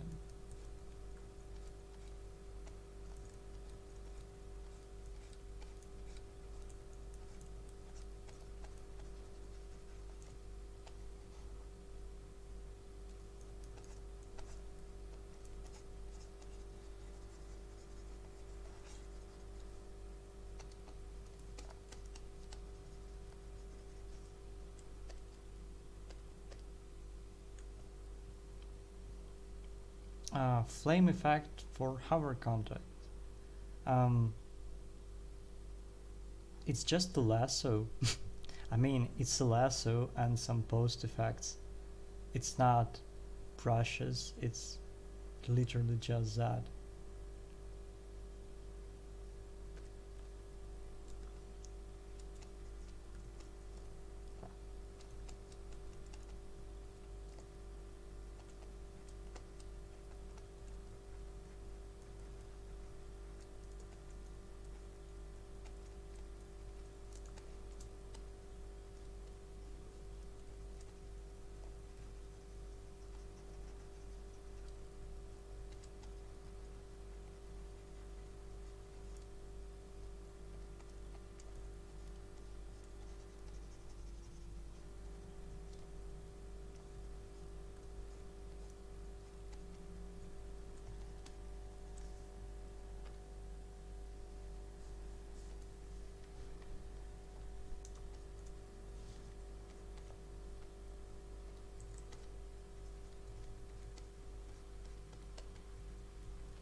Lights leak question. I use motion blur, or so there are effects like in After Effects or Civi Paint, or you can use fingertip in Clip Studio, and you blur the areas that you want to be blurred. It's basically useful if you want something to appear faster. So you do the effect, blur the fastest part, get nice motion blur. You either do it frame. I mostly do it frame by frame because you want it to be controlled, and if you have particles that are going in different directions, and if you have variety there, a lot of different stuff going on, it's better to do it by hand.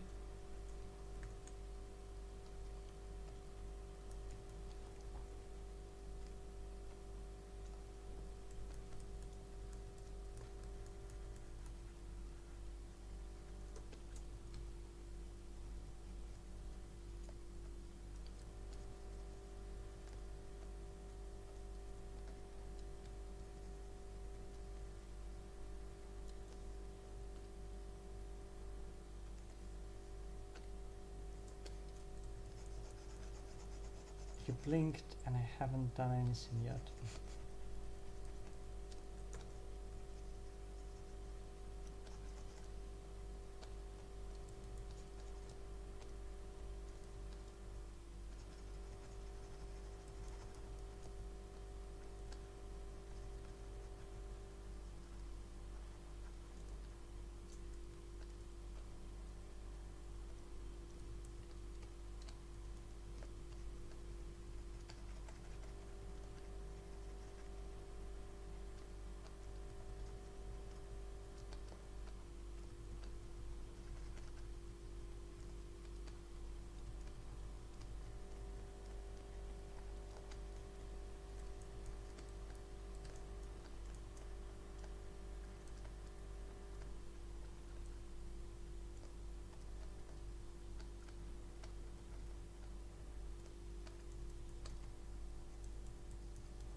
I mean, if you have any questions, if you have any suggestions, theoretically it's not over. It's just that this was the first session in quite a while. It doesn't have a very strict plan, and that's almost it. You can ask questions, you can ask or suggest something. Well, this was Oh,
ooh, this apparently there's a new Witcher show that's coming out. hmm. Show that's coming out. Let me just put it in the stream chat.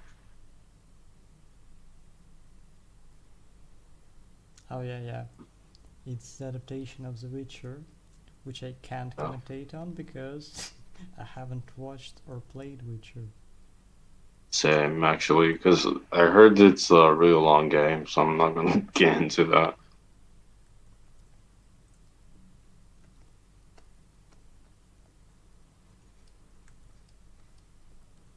Oh, just like 2.5 teams with it, I see. Yeah, it's hard to play long games when you don't have much time. How much C is gonna work on this?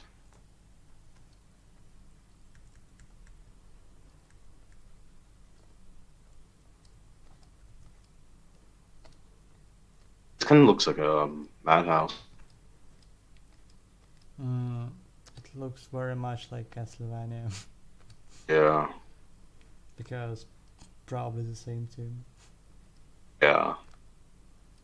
It's not really much like it, but it's enough. I mean, it's mostly the designs of the characters are very Mm. Castlevania-like. I feel like it's this one's more simplified, I'd say.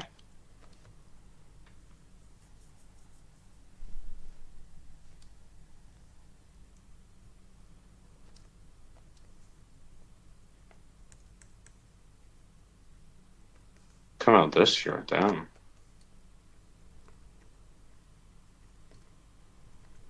Oh, I'm trying to make more fan animations of this. At this point, might as well just make a whole anime show for every single video game. Imagine mangas. I mean, if anime is popular, most big companies want to ride on that wave. I mean, yeah, it is true, but I Cyberpunk, just feel like at some point someone's gonna ruin anime for everyone. That's just gonna die out. Unlike how comics died out. No? I wouldn't say Yeah. so. I mean, it's natural that it gains popularity, and as it gains popularity, it will lose popularity when it will become the normal thing. Like it's a normal cycle. Something starts as being niche and being like Overrated. nerdy, Like, nerdy. yeah. Then it becomes widespread, and then when everyone's sick and tired of it, it becomes not popular. Ugh. I mean, the only reason why people watch anime is because of the story compared to the West.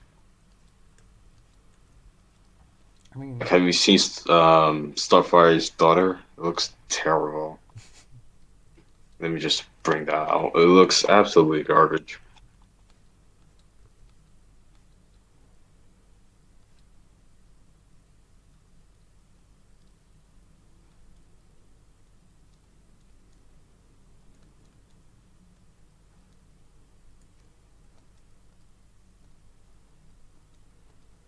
A lot of people are not happy with this.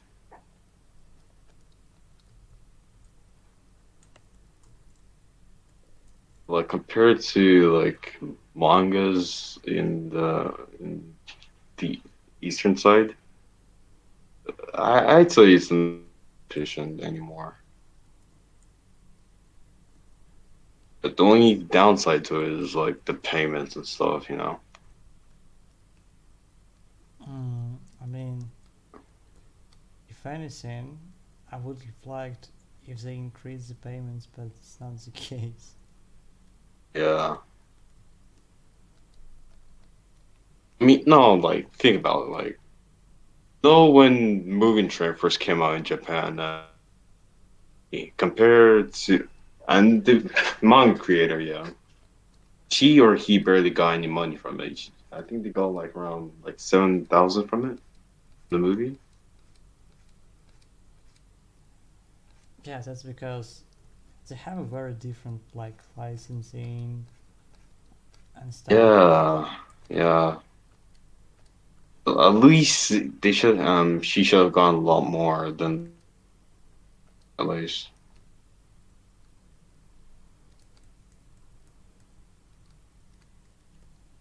But that's generally the problem with how the uh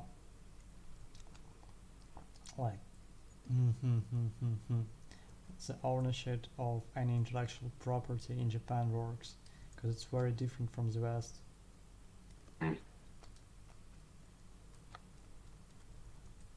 Like there was this fun thread that, for example, you have manga, then you have a video game based on that manga and the designs for video games.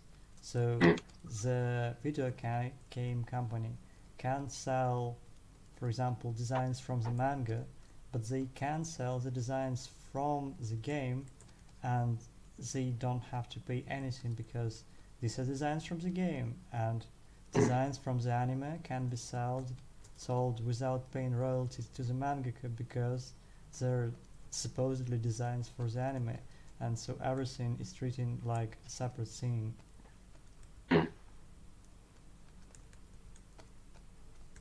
Kind of like the JJK movie coming out in December. haven't finished JJK. Oh damn! Like some of the character designs already came out for when Mappa was during their 10-year celebration. Basically, same day as Chainsaw Man came out. Not Hmm. Chainsaw Man, like the trailer. I No, mean, the PVs. yeah, that's when they released some of the character designs for the movie. I can say they actually look really neat. Seriously, though, like you actually need to finish it, okay, like right now. Right now, I don't need anything except paint. Yeah, but like seriously, like how are you doing so far? Holding up? um, I'm tired of Shonen tropes, and I'm really tired of it to the point where I can't watch any Shonen anime. I just drop it Mm. mid-point because I know the plot, I know when everything's gonna happen, I know exactly what's gonna happen, and the only thing that I don't know is uh, the animation that's coming. So if I watch Mm. something out of Shonen anime now, it's just for the animation, and there is a point where you are not that interested in the story, but skipping the episode just to get to the battle is kind of not that interesting too. I can just watch it on Sakura if I Yeah, really but want. like it won't have that emotional impact it has. Yeah, but that's the point. It doesn't have emotional impact for me as it is, because Yeah, because you just skip episodes, you know. no. I haven't skipped episodes. I don't want to watch it because I'm so tired that I don't enjoy it. That's Mm. why I'm just putting it off until I kind of cool off from Sonnen. Ah, I see. It is what it is. Yeah, there is such thing as too much, and sometimes you get tired of it. Yeah, it can get boring real quick.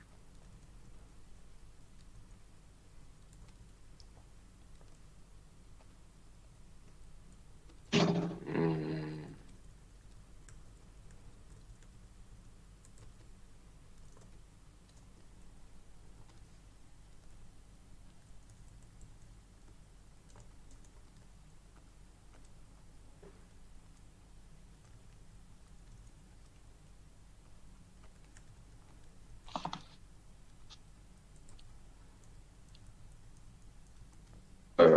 Okay, I got a question for you. Yeah, Yeah, okay, so if let's say you have the fund and resources, would you hmm make your own studio? And where would you put it? I know I've hmm asked this question a lot, but like I haven't heard your opinion on it. I mean, ultimately, one of my dreams is to become a director, but it's not about resources and the studio as much as it is about me changing and growing up to the point where I feel like I have enough skill and I have enough understanding of the craft and I have enough Mm. experience in life generally that I have something that I really want to tell. I don't want to be in charge of the studio. I want to be more of a director type of person because being Yeah. in charge of the studio is just being a manager and that's not the funniest scene. Yeah. I mean, Spencer one, he did it for like, it was like a one-time thing.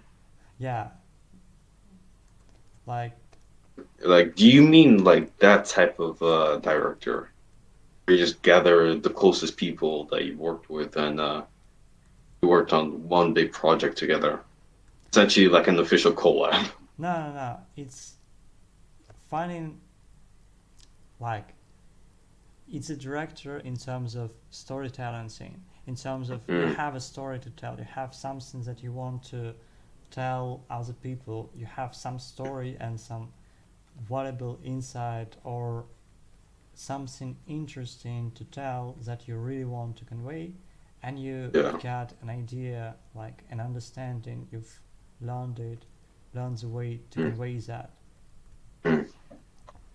Because there are a lot of directors who can like direct adaptations or make a cinematic for something based on a script, and it's a very different scene to have a director who has a story to tell and who really wants to tell that story. For Mm. example, I would consider Satoshi Kon to be or Mamoru Hosoda because they have overlapping scenes in all their films and they seem to elaborate on it every time they create something. For example, for Mamoru Hosoda, it's family and acceptance. He carries the scene throughout all his movies, and all his movies, one way or another, are centered around that scene. It may be your immediate family, like in Wolf Children. It may be your friends or your mentor, like in The Boy and the Beast. And it's all centered about that one way or another. In Mirai no Mirai, it was about siblings and sibling relationship. And he elaborates on that scene every time he does a movie. So essentially, just pull a Fast and Furious. I mean, slice of life, Fast and Furious. With less action and no Vin Diesel. Yeah. Uh, it has like some emotional aspect to it, like not like Dragon Maid, where half of the episode is just action, the other one's just them hanging out.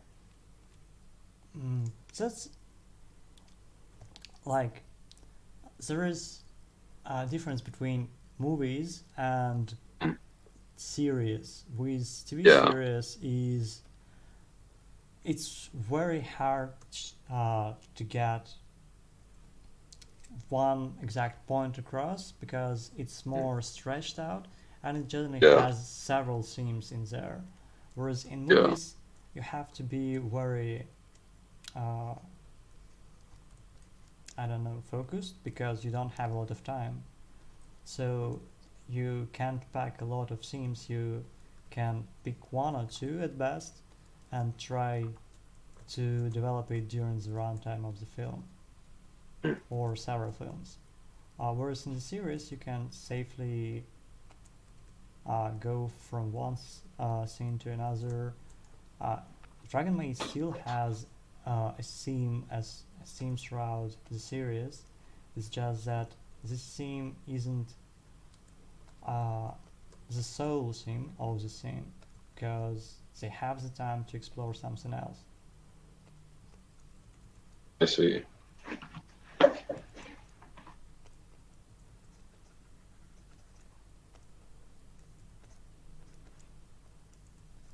Okay, but like, how would you direct yours? You said you wanted yours to be family focused, correct? No, it's what Mamoru Hosoda does. I Okay, what want, about you? I mean, probably not something very much impact based or fast paced. It's probably something closer to slice of life, maybe drama or romance type of scene. Hmm. But kind of like Weathering with You or Your Name. Mm, maybe not like that. Uh, More grounded, I guess. The thing is that with Your Name or Weathering with You, it's Makoto Shinkai type of story. He makes it a very centered, like intimate story between two people, and all the other characters basically don't matter much. Mm. And it follows the exact same scenario every time, except Mm. sometimes now we get happy endings. It's Yeah, always what, two. what do you mean? What do you mean have things? I mean, But before that, every time Shinkai shot a film, it always ended the same way. Heroes parted and never met each other ever again. oh, I But mean, it is reality. So what can you say? but then Your Name came, and they were like, you should make a happy ending, and he made a happy ending. And then Western Review came and they like, you should make a happy ending, and he makes a happy ending. Oh my god, but the animation is just, I love it. Chef's kiss.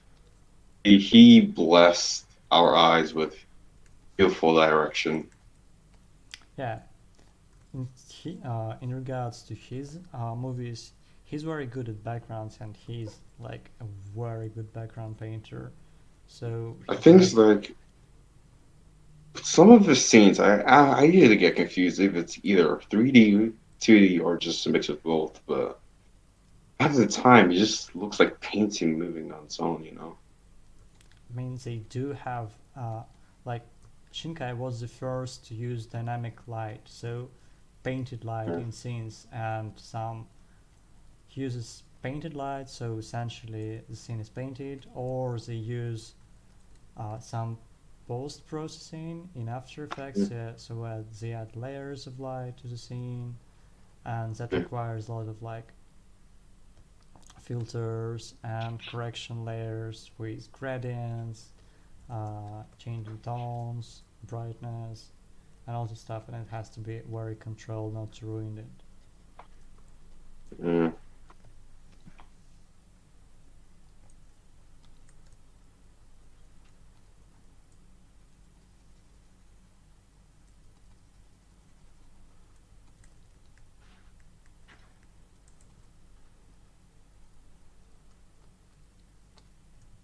Well, I completely agree with you, John.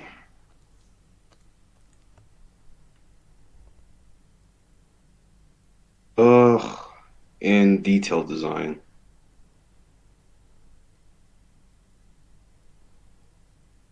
Yeah, Shinkai's relationship are a bit shallow.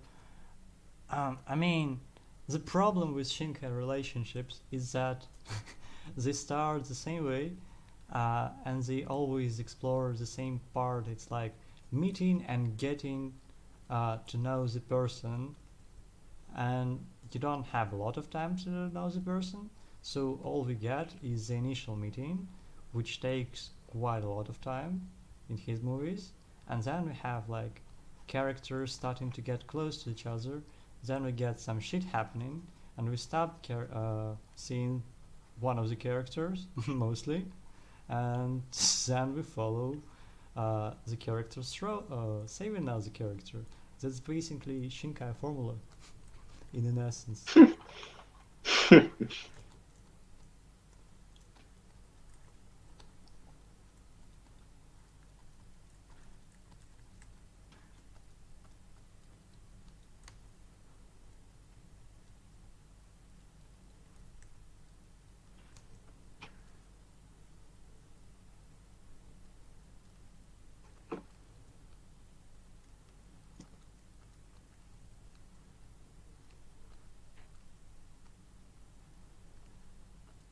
I mean, this montage.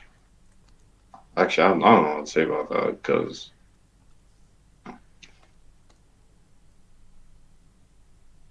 Oh yeah, he likes it. I mean, it kind of works well. It saves up what was that some one time. anime name? Silent Voice. They did that as well. Oh, but Yeah. then it's a different scene because if mm, I mean, it serves the same purpose. It saves out some time and builds up Yeah. the story without spending too much time on it. Yeah. But in this,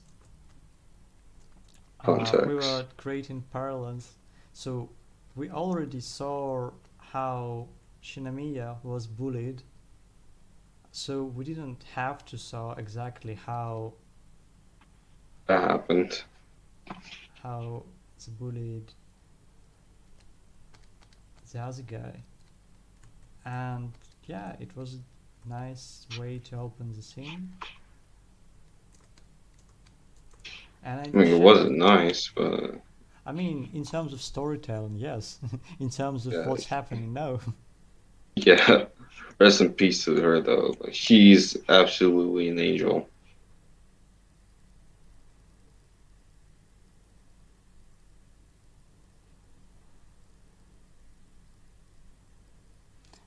I wanted to Pancreas was also quite nice. It I was need to watch depressing. that. Apparently, it's really sad.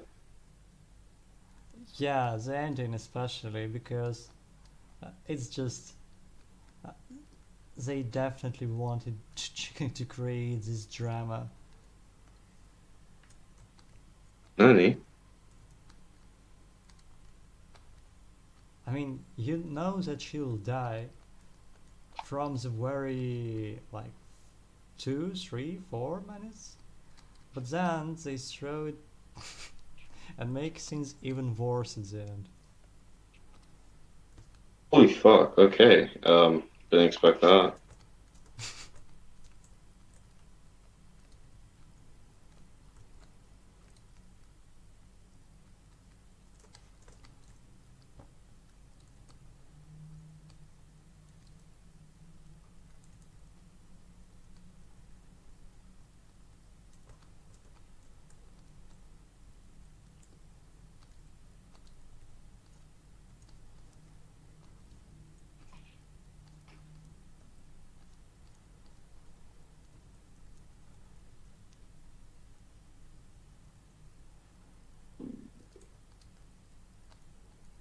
Apparently, there's rumors that Castlevania 5, wait, not Castlevania Season 5 might be airing next year. Oh, okay. I still haven't watched any of the Castlevania. Oh my god. Bro, you need to catch up. Get with the program.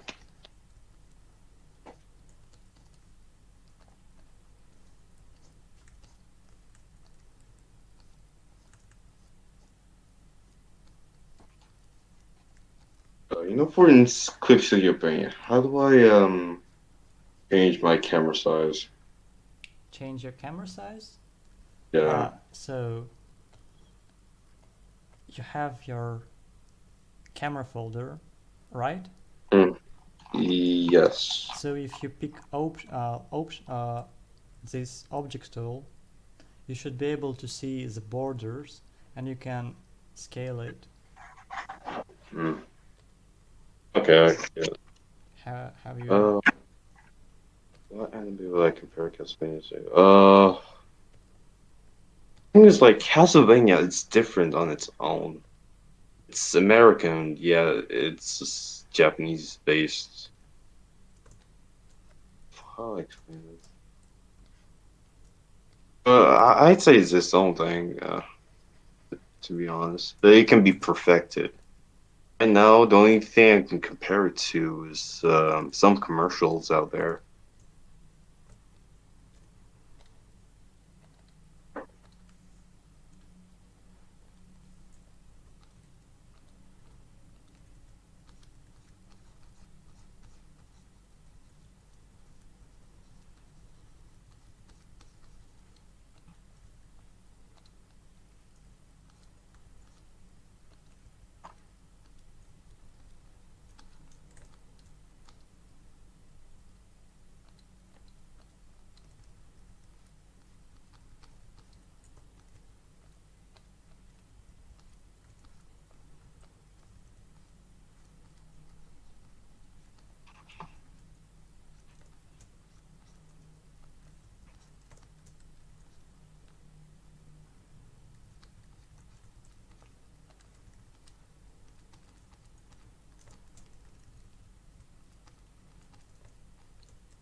Alright, guys, I have 10 minutes and I have to go. Oh, stay with us. We'll miss you. Please. We'll see you in like next 3 months. Oh, Well, I won't, but like, why? Why you? like I barely make it in time to your to some of your things. Oh, Like, damn. yeah, yeah. It sucks sometimes, but it is what it is.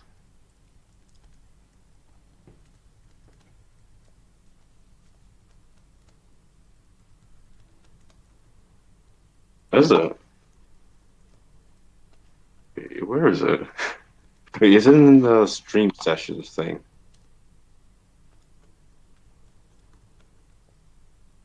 Oh, right, my bad. Uh, okay, I managed to get my TV camera out. There we go.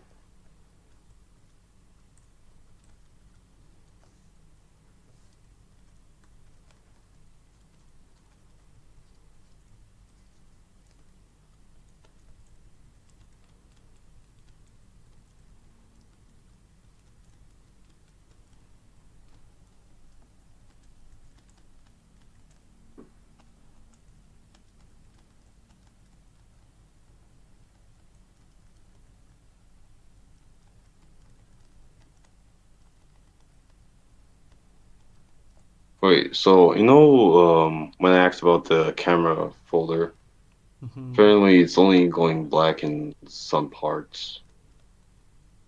What? Just- Yeah, let me just show you real quick. Hopefully this stream works. Who knows? Oh my God. Network is ass today for some reason. Okay, I'll just play it. Nope.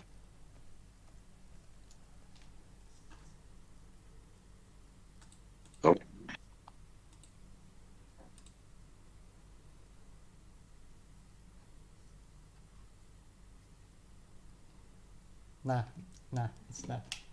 Not working. Okay, fuck this. Um, so here's just a screenshot of it. I just want the camera to fill the whole thing, not just some parts. You mean to view the entire area, or Yeah, like the whole area.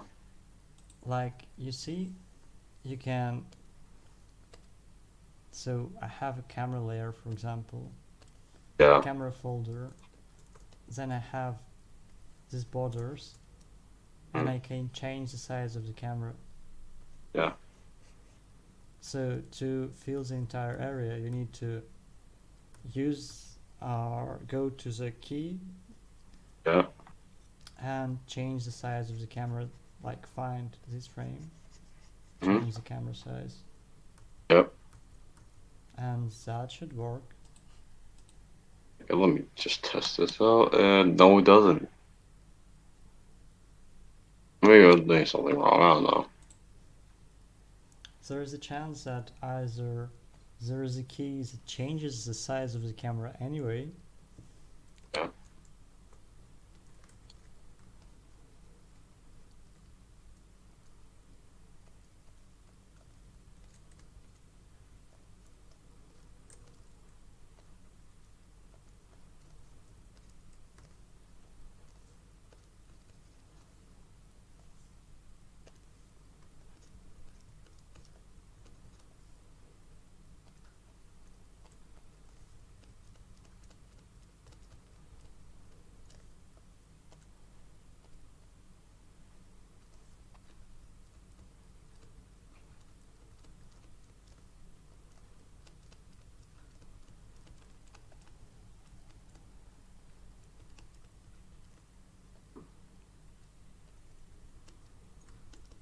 Oh, scale it down. Okay.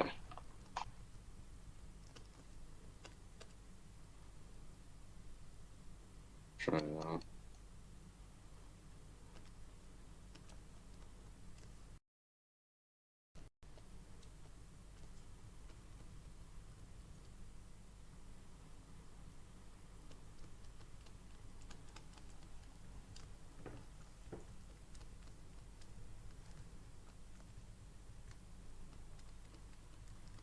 Yes, sir, you are correct. Yeah, he needed a tutorial for that.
Okay, so how many minutes you got left?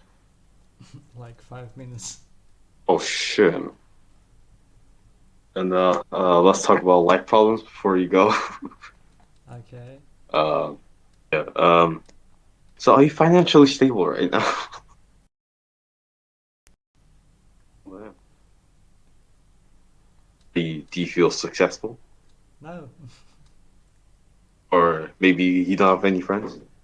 um, no, I have friends, but Stop so lying to yourself. Now tell me the truth. I mean, I have like 10 friends about like this, but I'm like 24 almost, and in this age it starts harder to manage friendships because most of the Yeah. time you're at work and your friends are at work and you only Mm, get holidays, and some people have families, some people have girlfriends, all that stuff, and they also want to spend you know. their time with the ones they love. So you hang out with less people or hang out with your friends way less often. Mm.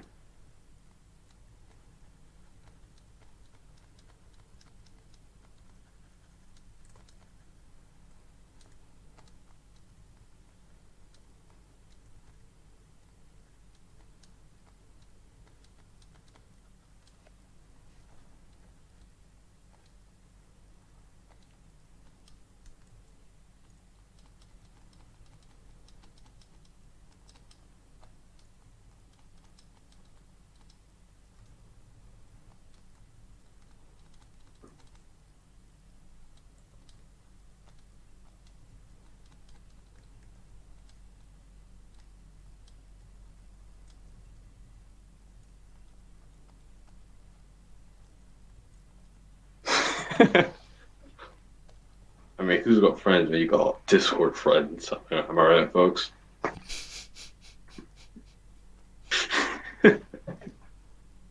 I know, right? Like you able to keep a virtual connection.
But that is kind of weird. Why aren't you not mute?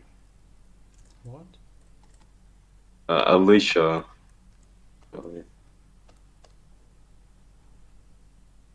Usually she's the one that talks the most.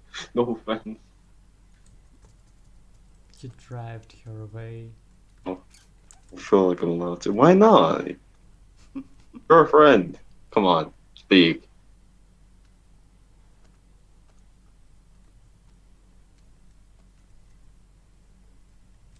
Is it because yeah, yeah.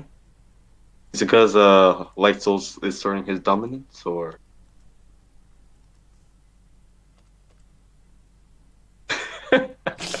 Yeah, you can. Yeah.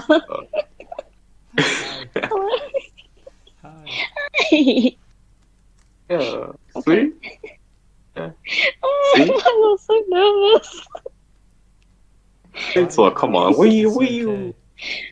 what are you asserting your dominance on her, man? That's not cool. I heard you like owls. That's been in my head the whole time. I keep on Owls? typing it, and I Why owls? I heard you like owls. I heard you like owls, and I was so Oh, curious. owls. Yeah, yeah, yeah. But I love owls. I felt like that was such a dumb question, so I kept on typing it and getting rid of the question. Yeah, I And like typing owls. it. They're Who cute. doesn't? Why do you like owls? They're Who doesn't cute. like owls? Yeah. Have you seen this beautiful eyes Uh, staring into your soul? I mean, they sometimes scare me. Oh, we had the owl in our old like home or garden. So it was cracking at night, almost like there was a steel blade or something hitting another steel blade. So like, Mm, mm. it was I love cracking. those Yeah, sound yeah, yeah, effects. yeah, yeah, Final 10 sound effects. I would hire Hiroyuki Sawano for that.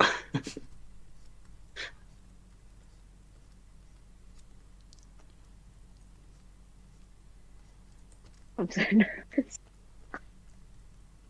Why, again, why are you so nervous? We're not going to do anything besides There's a bully you lot of online. people in this call. There's a lot of people. Mm. I have social anxiety. What? Don't we all? I mean, maybe There's they're no. I'm in the ghosts. call. Welcome to the animated school. I mean, all I just do is just chat in here. Quite KFC wings. That's true. Yes.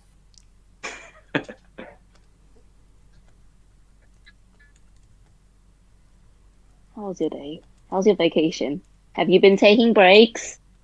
You've been drinking water? Which vacation? No, yeah, I have water. I But in terms of vacation, nah, it's just I had vacation before finishing up the project with Ride, and it was like going to mountains. It was fun. Right now, I'm just having a day off here and there, and mostly doing other stuff, work related. see.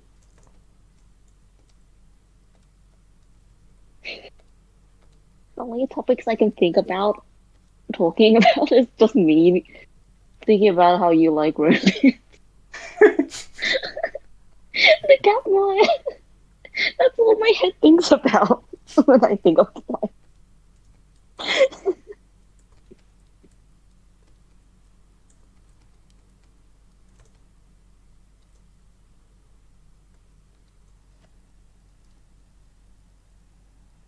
Why do you like romance? Well, what? What again? Why do you like romance in slice of life? Yeah, I actually want to know that. Why Like, do I like you see slice of more, life? you see more of an action type of anime, or like so. Seeing you animating romance, oh my god, it doesn't add up. I It's a mean, secret, man. Tell if us. I Tell us like right now. slice of life and romance, it doesn't mean that I will animate slice of life. Some people like gore in their manga, but they won't do gore in real life, or what they won't draw gore. It's different. uh, Yeah. Like saying video games don't make you violent. yeah, games don't make you violent, but if you're Yeah. violent, you can watch violent games, I guess. Hmm. I Maybe I should mean, read a little bit of Berserk. that's like saying, "Oh, I watch a lot of serial killers, so I must be one." Yeah, yeah, yeah, yeah, yeah, exactly. But serial killers having a dance off. Imagine that. This serial killer clowns just freestyling in the street. uh, oh, Stan has a topic. Go ahead, Stan. Oh, yeah, Rakugo is a great show. I love Rakugo. I also like any culture related stuff, like uh, Chihaya Furu was a very Hmm. good anime, and it was a nice romance and a nice show about culture and sports. Uh, March comes in like a lion. About shogi player was very dramatic, also very interesting. Has a lot of interesting exploration of depression, anxiety, interpersonal relationships, all this stuff, and a bit of shogi, which is also very cool. Very epic.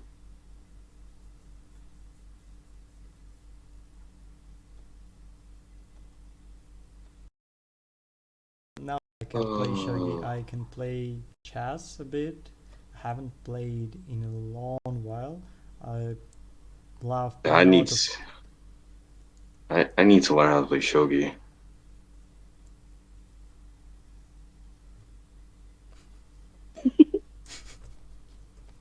I can't play either. I don't know. Yeah, same. Like, who was it? Was it Jeeks that played chess? Who was it? BGB chess tournament. GGG Hmm. tournament on. GGGG.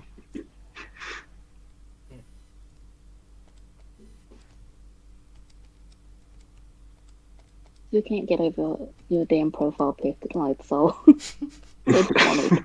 It's so demonic, it gets me a little bit. We drink too many Red Bulls. I mean, compared to, what is it, your little mascot, your little soul mascot. Oh my god.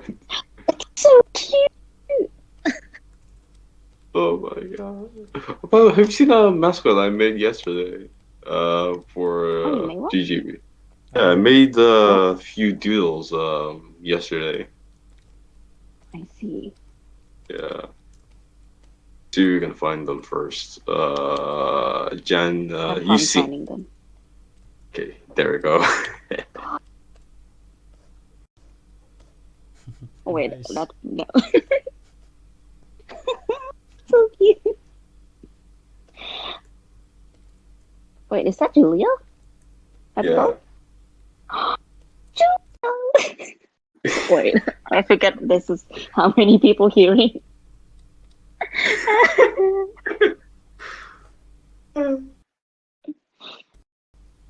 I'm trying to make the whole, like, not the whole server, but like most of the people that are active in here. Is this 5D chess? What is this? It's hell. That's accurate. Hearing from your voice, I feel the emotion. It's chess in They're playing the- space and time. The fuck? So essentially, you're just playing against a bot. I mean, it's like you're playing, and every time you play, you create a new timeline with each move, and you can play at different timelines. I ain't paying like 12 pounds for this. Fuck. I don't even know how to play chess in the first place. I'm dude. I know how to play mahjong. So Mahjong. Asian of me. That's so Asian of me. I mean, I know how to play Minecraft, so that's secret tech in me. Oh, I'm trash at You Minecraft. can play Minecraft, but can you mine? That's a good question. I can't make jack. I just Google how to make stuff. I'm not bothered to get the resources. I just wander off, and then later on, my friends hear me screaming because I brought a horde of mobs back. Because I got interested in a flower, and I was like, "What's this flower?" Someone to send the hell. Me playing Minecraft is just me curiously wandering into danger. Yeah, guys, what's Minecraft? I have no idea what. Yeah, what's Minecraft? What's that? Yeah, like that Q-Man A game. Keyman Oh, I game? No, think- no, it's yeah, full of yeah, spheres. Yeah. It's a game about It's spheres. a cousin games called Roblox.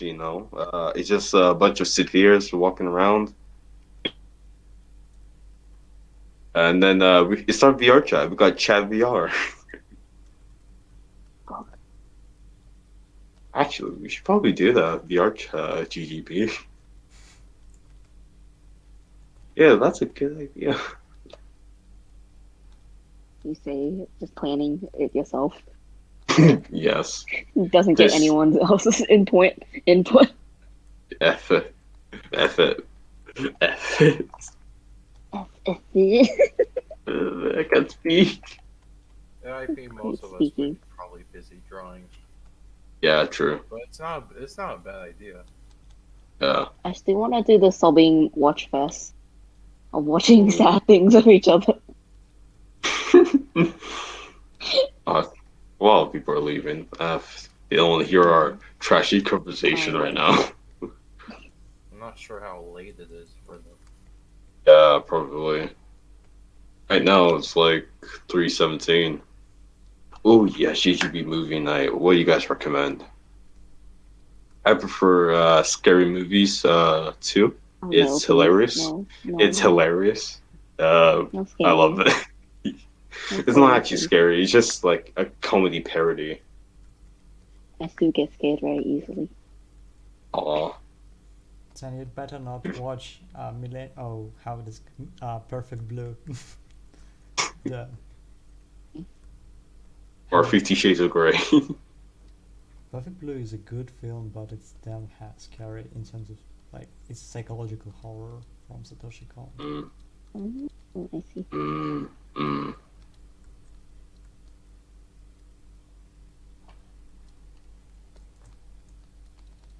TV movie nights. It's hard because everyone's in different time about it, and Jake said it's kind of split into two. So it's like Europe and Australia, and then America in another.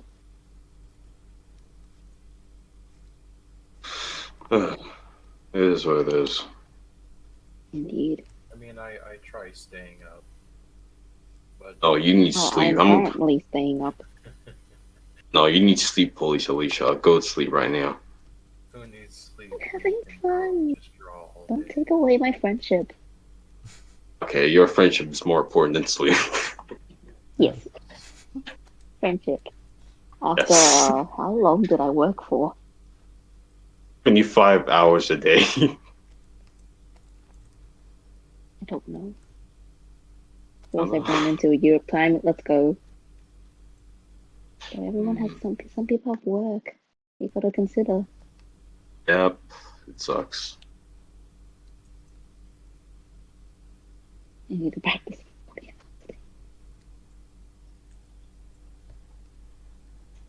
You practice 40 hours a day. Exactly. Listen to John.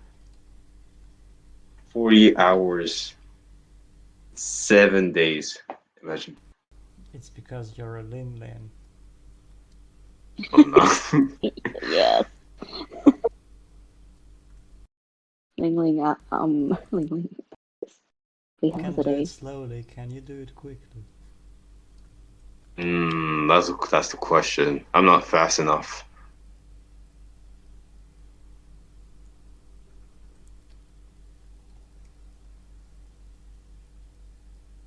Shouldn't you be going light soul? Because like you say you're gonna be here for 5 minutes. And I should go. Yeah, bye bye guys. Give us a hug before you leave.